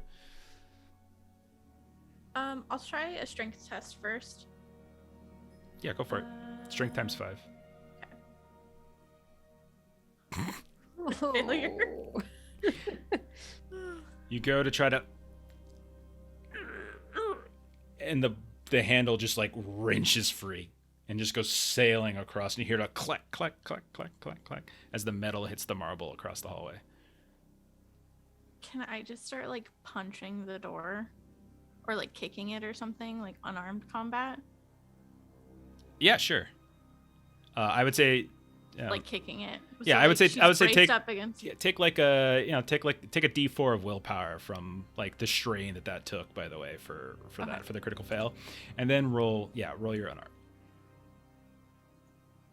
21 success. So you're punching and your hands are getting bloody, and finally you punched clear through, and then you just reach your hand back and you just wrench it free. And you look down and you can hear first what sounds like people talking. You can hear voices, but you can't get a full distinction of it. It doesn't seem clear, but you hear several voices. And you look down underneath there, it's just darkness for a bit. Something shifts. There's something down there. And you can see what almost looks like there's like light back there, but then the shifting occurs again and it kind of blocks it. And you notice that something is coming out of the door. This kind of black sort of shadow is just sort of slowly moving in your direction. And you see as something kind of reaches out, and you see a hand, this long, sort of slender hand wrapped in some kind of bandages. But you can also see these like decadent gold filigree rings and things reach out as this like overly long hand. An arm extends outward as well, like covered in bandages. Mm-hmm. And then you see a sleeve, this beautiful kind of yellow gold sleeve, and then another hand kind of comes out, and you can see the king in yellow begin to just crawl out of this very tiny space. Like you could hear the sounds of things cracking and crinkling here and there as this figure just begins to grow in front of you. This horrific specter of the king in yellow now stands before you in a scale that is impossible. Honestly, you look up, he's like, and he's getting bigger. 10 meters, 15 meters, 35 meters. Roll sand. I don't have It's the much clown left. all over again. 91 failure. Roll a D100. Just roll a 1, easy. 44. Okay, you lose 44 sanity. Yep. I got 3. As you feel your feet just not want to move, and you just feel like in his orbit around, as the hand reaches up and pulls away this pallid mask that was atop the king's face. And you can smell this bit of like rotten flesh and cinnamon. And then you can see that it's this mouth that's kind of rotten flesh bandage kind of surrounding it begins to open. This ivory throat that's filled with thousands of shark-like teeth opens wider and wider, and you feel smaller and smaller. And you watch as the jaws come down over top of you and everything goes dark.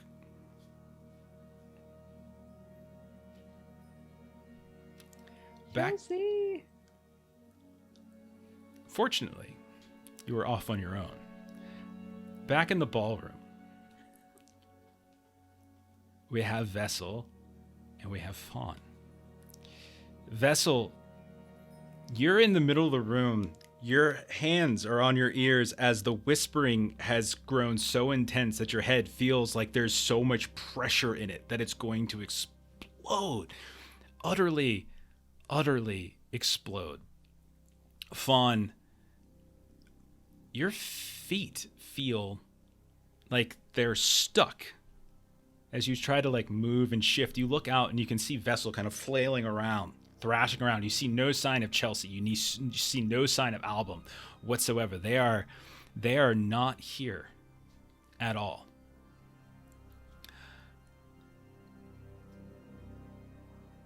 Vessel, you're at 0, right? You're at 0. Negative 42. Negative 42. That's my boy. I like it. All right, 1 second. Oh, guys. So many things. Talk amongst yourselves for 1 second. I have to double check something really quick. If Album is the only one that gets out of this, As long as there's one. that's I don't think No. that I am. I genuinely have no idea what to do. I'm terrible at things to like read between the lines. Going for a ride. That's where you're going. Yeah, so I'm just like, fuck it. Yeah. Either I drown or I make it out. Because I was like, oh, okay, I can't make it to the sky. Oh, but water reflects light, so I'm gonna go in the water and then I'll make it back. Right? Like that's some real mental gymnastics we're doing here. and it wasn't a song about like the stars and the black stars, which the black stars could be the reflection of the. Yeah, I don't know. And it is a it's a Hail through. Mary. It's a way of doing through, like It the is only a way out way. is through.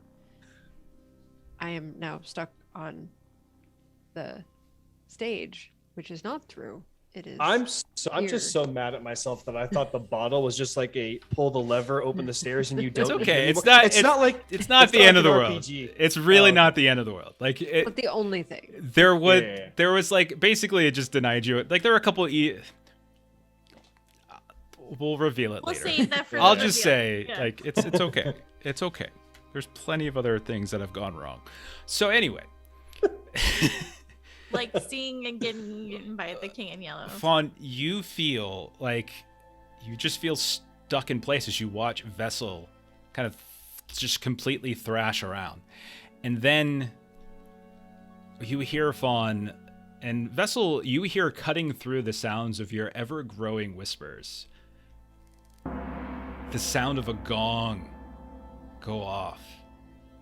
As coming from this far hallway, turning the corner, Fawn, you see the figure of the king in yellow, this tall, impossibly tall, 7, 8, 9 feet tall. It just dwarfs those that are kind of in his retinue by his side, begins to move and kind of pace their way here and there through the crowd in your direction. We moving right past Vessel, who's just screaming left and right. Ooh, my hair. And ascends onto the platform. Turns.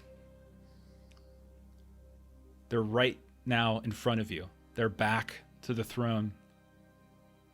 And you see as they reach for the mask, but you're behind, so you can't see Fawn as the mask is pulled off. And you can see there's just this gasp and eyes in the crowd of just sheer terror and delight and shrieks and squeals.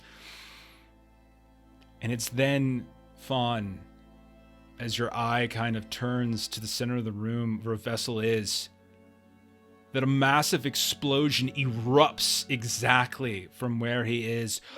An inferno rushes through all of the ballroom revelers, just completely disintegrate him as it just hurtles towards you, this fiery cloud of debris, of fire, of the dynamite, until you feel nothing but the heat of it wash over top of you. Am I still there? No, you just got exploded by a You massive time bomb. Just checking. It's Carcosa. We're almost done. So, we'll start then. I'll start with this. I'll ask you guys this first before I dive into a few things.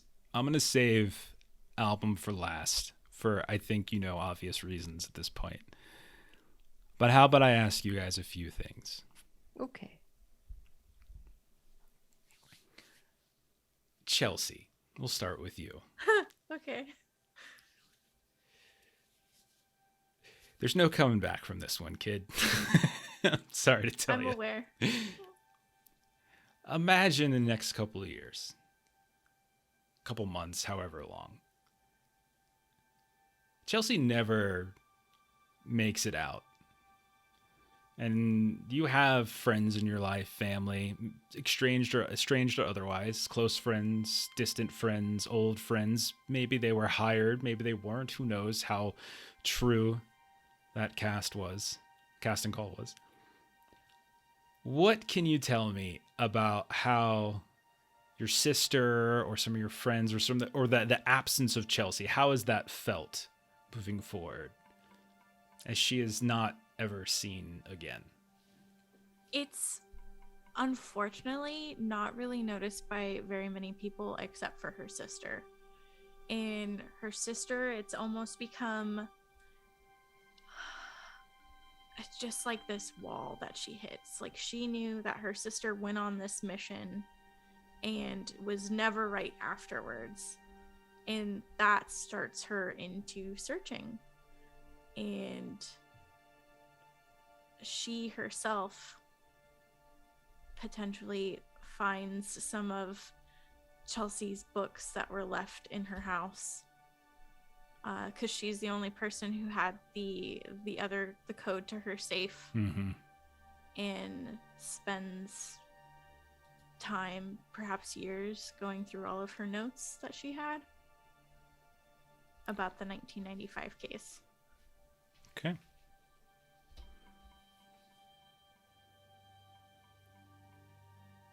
Let's go to Vessel. Oh, maybe. How is Vessel's absence? Because Vessel also is never seen nor heard from again. Yeah, and Vessel's line of work, the FBI, didn't really form too many bonds, too many relationships. But his closest one, also his sister, knows that that line of work is dangerous and things could happen to him. So since he's gone missing, or assumed like possibly dead, his sister has picked up pretty much the inheritance of like the bar ownership, and maybe like even reformed that into that long dream of into a bakery. Now she sells pies out of there. Nice. Okay. Never quite were able to get your sister into the game. I really wanted to, but then you like cut her out after the chapter 1. I'm gonna swing down to Fawn. Fawn, how is Fawn's absence felt?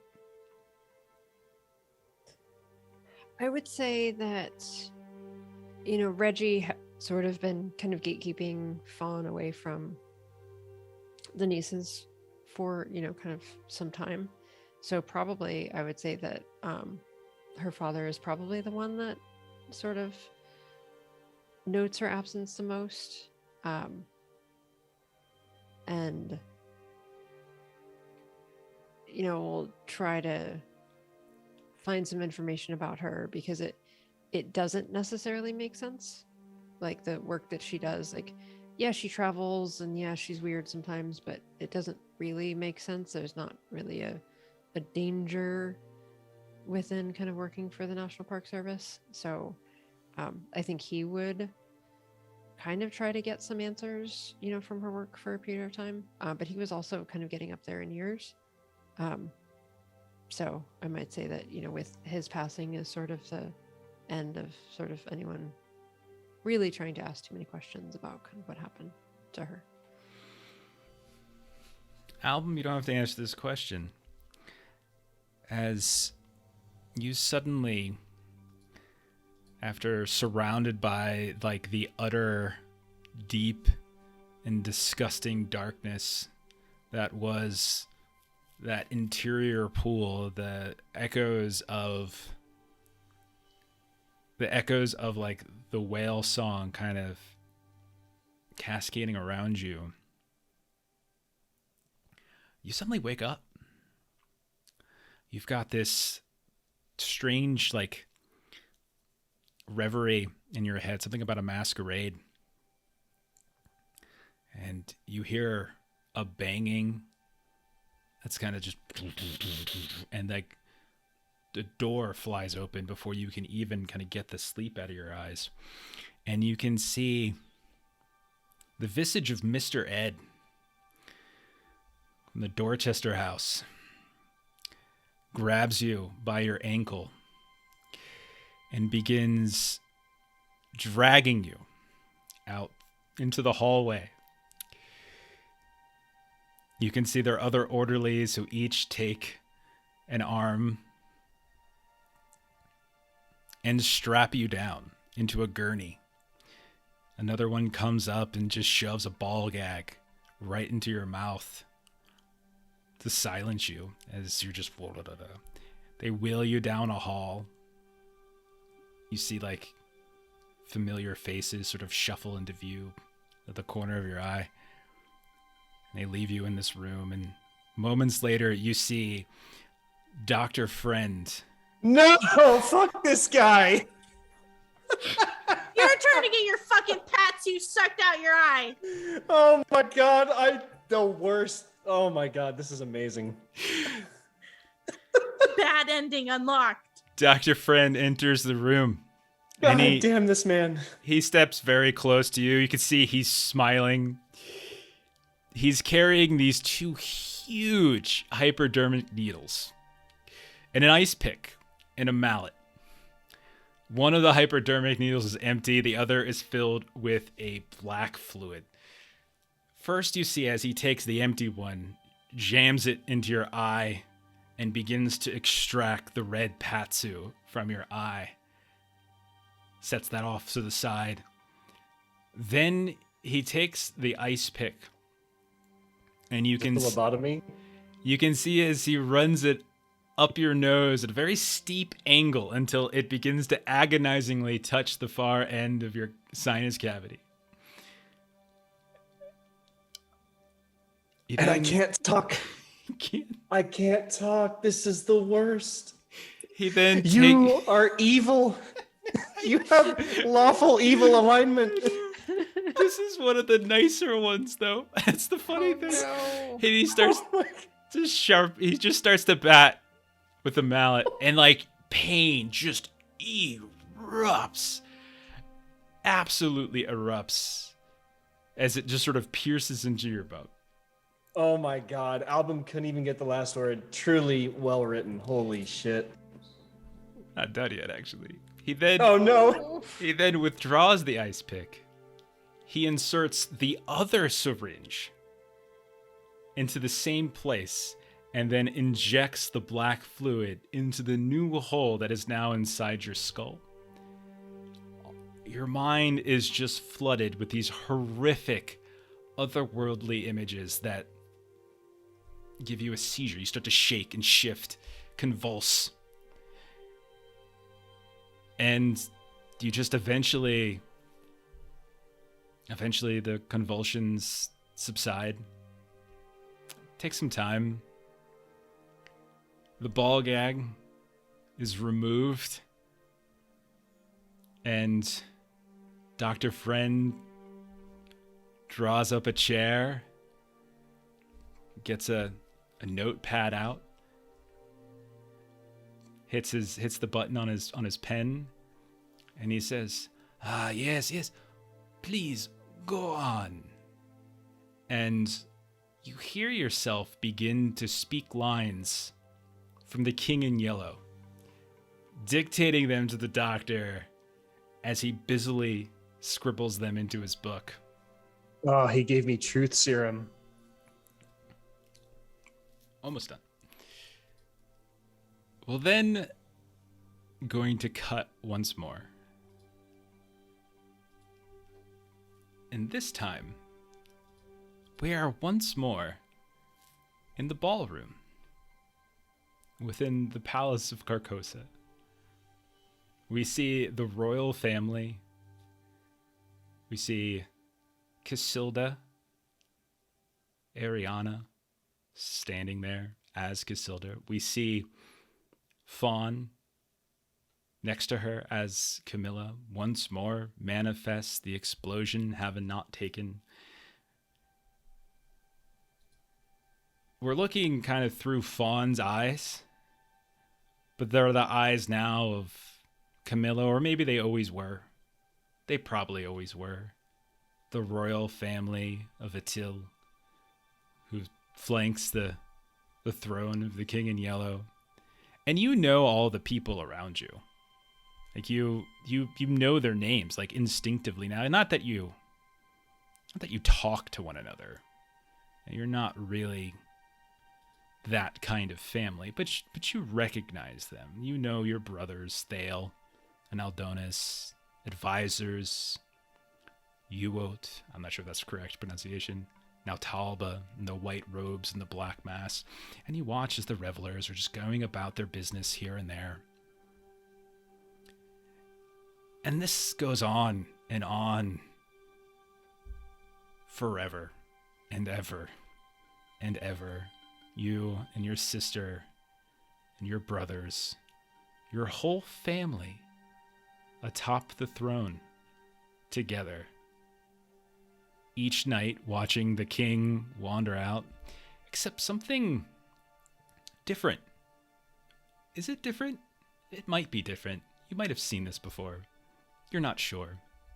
But you watch as a figure that you are familiar with, like, just rips the mask off and is just swirling around in the middle of the ballroom, screaming, as it is the appearance of Vessel, who's just like screaming and screaming and screaming.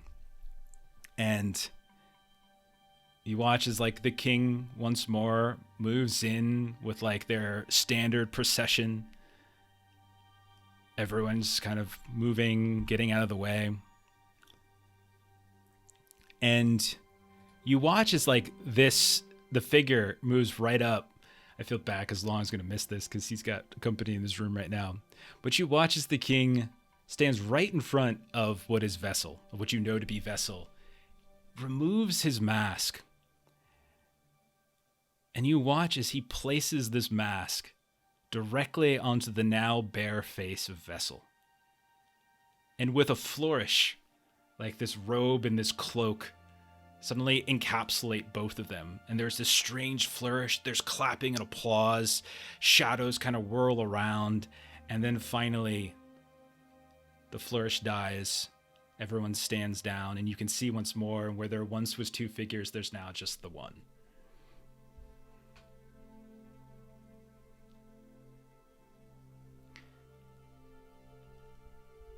Final image of the whole thing.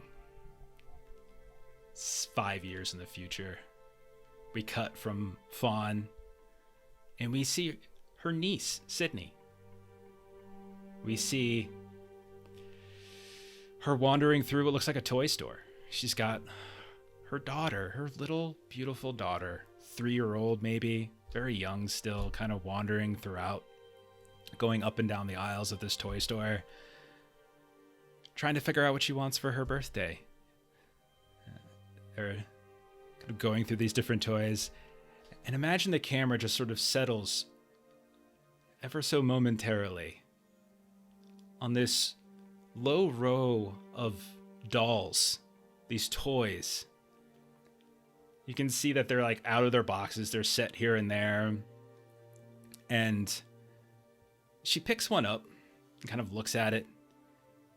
And darn if it didn't have the perfect face to match that of Agent Chelsea. And you can see that she's got like that kind of agent gear on, like she almost looks like a professional FBI agent, right? She's got like the shoulder pads here and there. And you can see that like she just kind of takes it with her, kind of puts it up, and she kind of looks up at Sydney, and she's just like, I want this one, Mommy. And the two of them just wander down the hall to buy their new toy. And that's the last thing we see. As this entire campaign now comes to a close. Sorry, guys. Yay. No. Holy smokes! Oh my god, poor Album. You got out, man. Oh my god. His got worst out. enemy.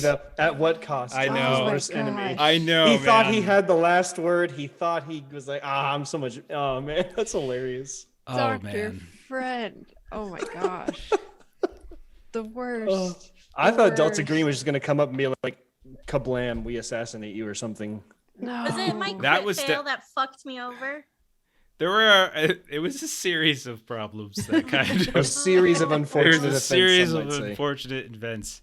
So there were a couple things. I mean, like I don't want to spoil too much, but like, because maybe we'll do our little post at some point. But like, it was tricky because like, there's certain things that I was like, not all of it's in the book, but like sometimes like people who died, like you were on, like I was doing a tally. Like there's only so many times you're coming Yeah. back, and every time you died, the chances of you having it's like there's 3 different types of endings basically.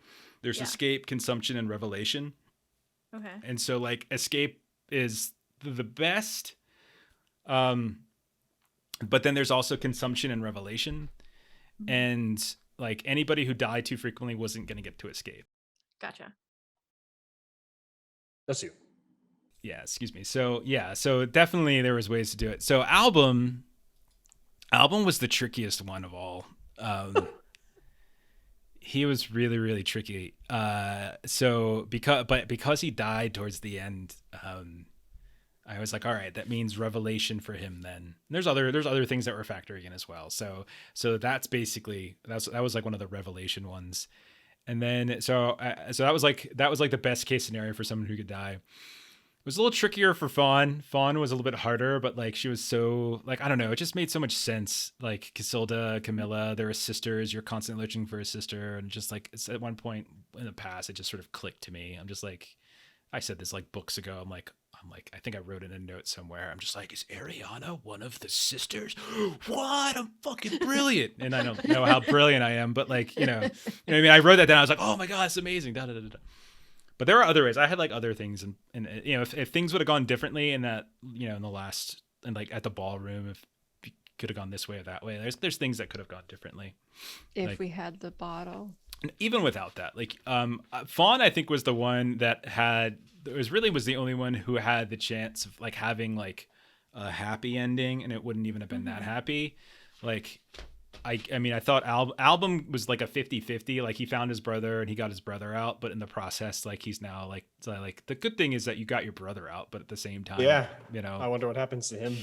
he yeah, I mean, we could have probably done a scene with that, but I'll say you got him out. That's like that's basically the idea is that you managed to get him out. Like because I figured You that was got one of him your in? things. You got him out. Yeah. Yeah. So that's how I view it, is that like you managed to get him out, but you got kind of trapped from. I thought it was going to be a lobotomy, and I was like, okay, like it doesn't bother him anymore. He doesn't have a brain, but no, it sounds like he's just a recital piece now.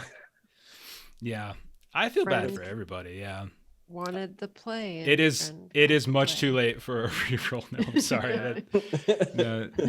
His fate. Your fate wasn't sealed when you died, but that basically moved it from one thing to another.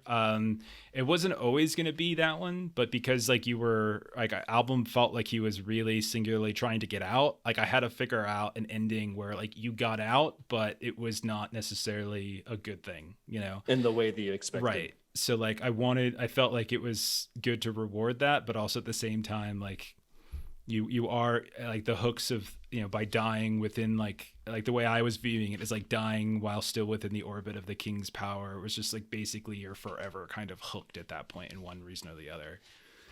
So that was kind of how I was reading it. But there were other ways. Like they were coming into the final chapter, Album and Fawn were both in, you know, they both had chances of kind of getting out with moderately happy endings. Obviously bad things were still going to transpire because it's Delta Green. Like Sure. you're not going to get a happy ending. Well, it is actually interesting because Fawn was so, as in chat, like Fawn's sand was so low for a while. Yeah. But then actually in the end, it was Chelsea and Bessel that ended up Yeah. in the negative on Yeah. sand. Well, that's the end. yeah. There was because so like there's a bunch of these different like revelations, consumptions, and escapes. But then you can kind of like that also encourages you to like kind of customize things for characters as well. And so yours was obviously customized because it was like we were going for the sister route and stuff. So I'm also curious because Vessel managed to sneak the explosives in. yeah. Hmm. Oh yeah, that for sure changed how your story ended. Fawn. It changed. So like I had to like kind of do that for whatever. So like in terms of Chelsea's fate, like when I think of fate, to me it's just more along like what category is it? Consumption, revelation, or escape? But that doesn't necessarily mean like horrible, terrible, or like there's totally degrees of it. Like it's the way I'm viewing it. So for me, like Chelsea, ever since like the first time Chelsea really died on screen, at that point, like I felt like she was always going to be stuck within the orbit of the King in Yellow in one way or the other. It was just a question of what in what form does it take. So that was kind of the idea there. So like in one form or another, she was going to still be kind of always have that hooks. I had flirted with the idea of like, because there are all these different things in the campaign where like you can kind of cycle back, and I had flirted with the idea of like Vessel coming back as like the static agent who shot himself at the end because like he was like the guy who knew guns and shit like that. So but it didn't really work out, and he brought the bomb in, and then his name is Vessel, so it kind of all fit. Yeah. That was pretty easy. I don't know, whatever. I feel like yeah, oh well, it's the end. It's a year long. These things are impossible. We did it. It's over. We did. And there's so many things now. Like I'm still just like looking back at like all the different things of like we didn't talk to like her dad and yeah, oh yeah, there's tons of stuff that you guys could have done, but that's the point of the game, right? Like there's like you don't have like you're not supposed to do everything because like there's just too much, and some things they can't kind of cancel each out. So yeah, like her obsessive reading was definitely leading her down a bad path. Like her reading the King and Chelsea reading the play in between the chapters definitely put her on a rough path. But it wasn't until she actually died on the screen that like she was like guaranteed to be stuck. Like there were still chances of her kind of. I thought like at a certain point I thought she could be more like an Abigail Wright figure, like kind of constantly there, but still maintaining a certain like semblance of autonomy. Like, but then it just kind of she just kept dying. Like Ashley just kept dying. And she kept sicking and now she's forever a little baby toy. So. Oh, I thought I was just dead. I thought you're a it ate toy. me. You're a toy at the end. Oh, okay. He pooped you out as a toy. Did I not make that clear? The King in Yellow poops out puppets. No. Yeah. You're like the idea is basically like you're forever a toy or whatever. Gotcha. Oh well. I'm going to miss playing Fawn and all of the shenanigans of this campaign. The bright side is that both Fawn and Vessel are immortal. That is true. Vessel is the King in Yellow, I think, and Fawn is Camilla Camilla. Mm-hmm. So there you go. Stuff. I mean, isn't Album also kind of immortal at this point as well? Album's just in a psychiatric hospital. Someone could come get him out. Like it's not like he's dead. Like he could literally like his brother could come get him out. There's lots of things that could potentially happen. Oh, Dr. Friends isn't like a forever one. Not necessarily. I think not necessarily. There is an end to the play at some point. Forever having therapy. Yeah. I just when I read that one as a possibility, I just like, man, after that scene, like that one, we had to bring Dr. Friend. I back. know. It's like it's a kick to the nads or whatever, but it's like still at the same time. I think it makes perfect sense. I think. Yeah, they had a history. Especially with his antagonistic as the two of you. I know were it came to when we bite were him. there. When was the last time they were in reality? All of Carcosa, like, I mean, if we think of the real world, none of Carcosa is like, and then places like the Hotel Broadal Bin and like the Dorchester and the McAllister Building and a couple other places like the bookstore, like the bookshop. You guys never went to the bookshop, but like the bookshop was another one of these places that you could have potentially gone to. Had you gone down like the path of talking to Abigail Wright's dad, you might have found your way there. But yeah, like those places are the ones that are kind of like these weird, like, I don't know, portals or something like that are pockets of unreality or something like that, or pockets of like Carcosa seeping out into the real world. So that's really it. Like the last time they were in reality, I would say before Hotel Brodelman was the last time you guys were in the real world. Once you guys got into Hotel Brodelman, things were just bonkers weird. Yes. Yes, they were. Can confirm. I'm sad it's over. Yeah, let's do it again. Everyone forget everything you learned. I mean, All right. Let's do Okay. it again. Different characters. We'll switch it up this time. All right, Vessel, you're Fawn. Let's go. Okay, so anyway, thanks for hanging out. Thanks for those of you who hung out for our ridiculously long stream tonight. Thanks for those of you who have been watching this with us like pretty much every Friday for the past year. For those of you who have been watching it on YouTube, we appreciate you following us. It's very hard to end these things. Up until literally the last 20 minutes, I wasn't 100% sure how things were going to end. I had one of those weird hair diagram things trying to figure out, okay, if this happens and this goes here and this happens and this goes there. So it was very hard to sort of shift that. But I don't know. I hope it was entertaining. And for those of you who are running this game, maybe it helps you too. This is a hard game to run. Very, very hard, Yeah. but it's super cool. And I hope more people give it a go because it's a pretty amazing game. It definitely is even worth the read. Like, even if you're not going to run it, just read the darn thing because it's super fascinating. And there's a lot of stuff that we didn't even cover too, which is great. Like that means there's so much more that you can explore, and like other people's campaigns can be so much different. So Didn't you say it gave you like the heebie-jeebies and nightmares while you're Yeah. reading it and you're advocating? Okay. all Yeah. right. yeah, it really was messing, especially in the beginning. It totally was messing with my freaking mind. Like, I remember when I first started reading this, like I would get up in the middle of the night and I would wander around. I start seeing shadows moving about. I'm like, nope. I don't need to go to the bathroom that bad. Never mind. I'll just hold it. I'll just hold it till the sun comes up. I'm fine. Yeah. And I was watching scary movies too, so that didn't help. Jeff's like, I don't want to slip under the night Nope. floors. I ain't messing with this shit. Nope. Not turning a corner, only going in straight lines where I can see where I came from. Yeah, Nemo, are you gonna run it, or are you gonna run it or anything like that? Because if you're gonna run it, you ever want to chat, bounce ideas off somebody, let me know. Anybody out there, if you're curious, like drop questions in chat, shoot me a message, whatever. You can email me, we can talk about it. Twitter is always good at lollygaggerco. I think it's really cool. I don't know if I always did justice. There's a lot of things I would have done differently on the second time through, but when it's a campaign this long and this complex, it's really hard to say, okay, the next time I run this, but like, yeah, there's things I wish I would have done differently, but oh well. It happens. Okay, so we're going to go ahead and raid some of our friends so you guys have someone else to watch. Our Friday night scheduling, we're still kind of working out the kinks for that, figuring out exactly what we're going to do. So follow us and get notified. I'll probably throw up on Twitter pretty soon once we decide what we're playing, what we're doing, and we'll go from there. So thanks, everybody. It's been awesome. And players, you guys are amazing because there are a lot of things. It's hard. It's very hard, like, because there's things like you don't know what to do, you don't know what's going on. I don't know, and You did Furiously fab at grading. running it. You guys- Cheers to everybody. That was Yes. just great all around. Yeah. Yeah. This was one hell of an experience. Yeah, my mind hurts. sure. My mind Thank hurts you really for bad. running it. Is all I can say. And you did find Abigail right, so there's always that. We did. Mission accomplished. She had way more information too. Like, if you guys like, it's just sometimes you guys ask like really broad questions. I'm like, shit, I don't know how to answer that. How the fuck do I answer this? I don't know. Like, oh fuck, like why? I'm like, I don't have the answer to why.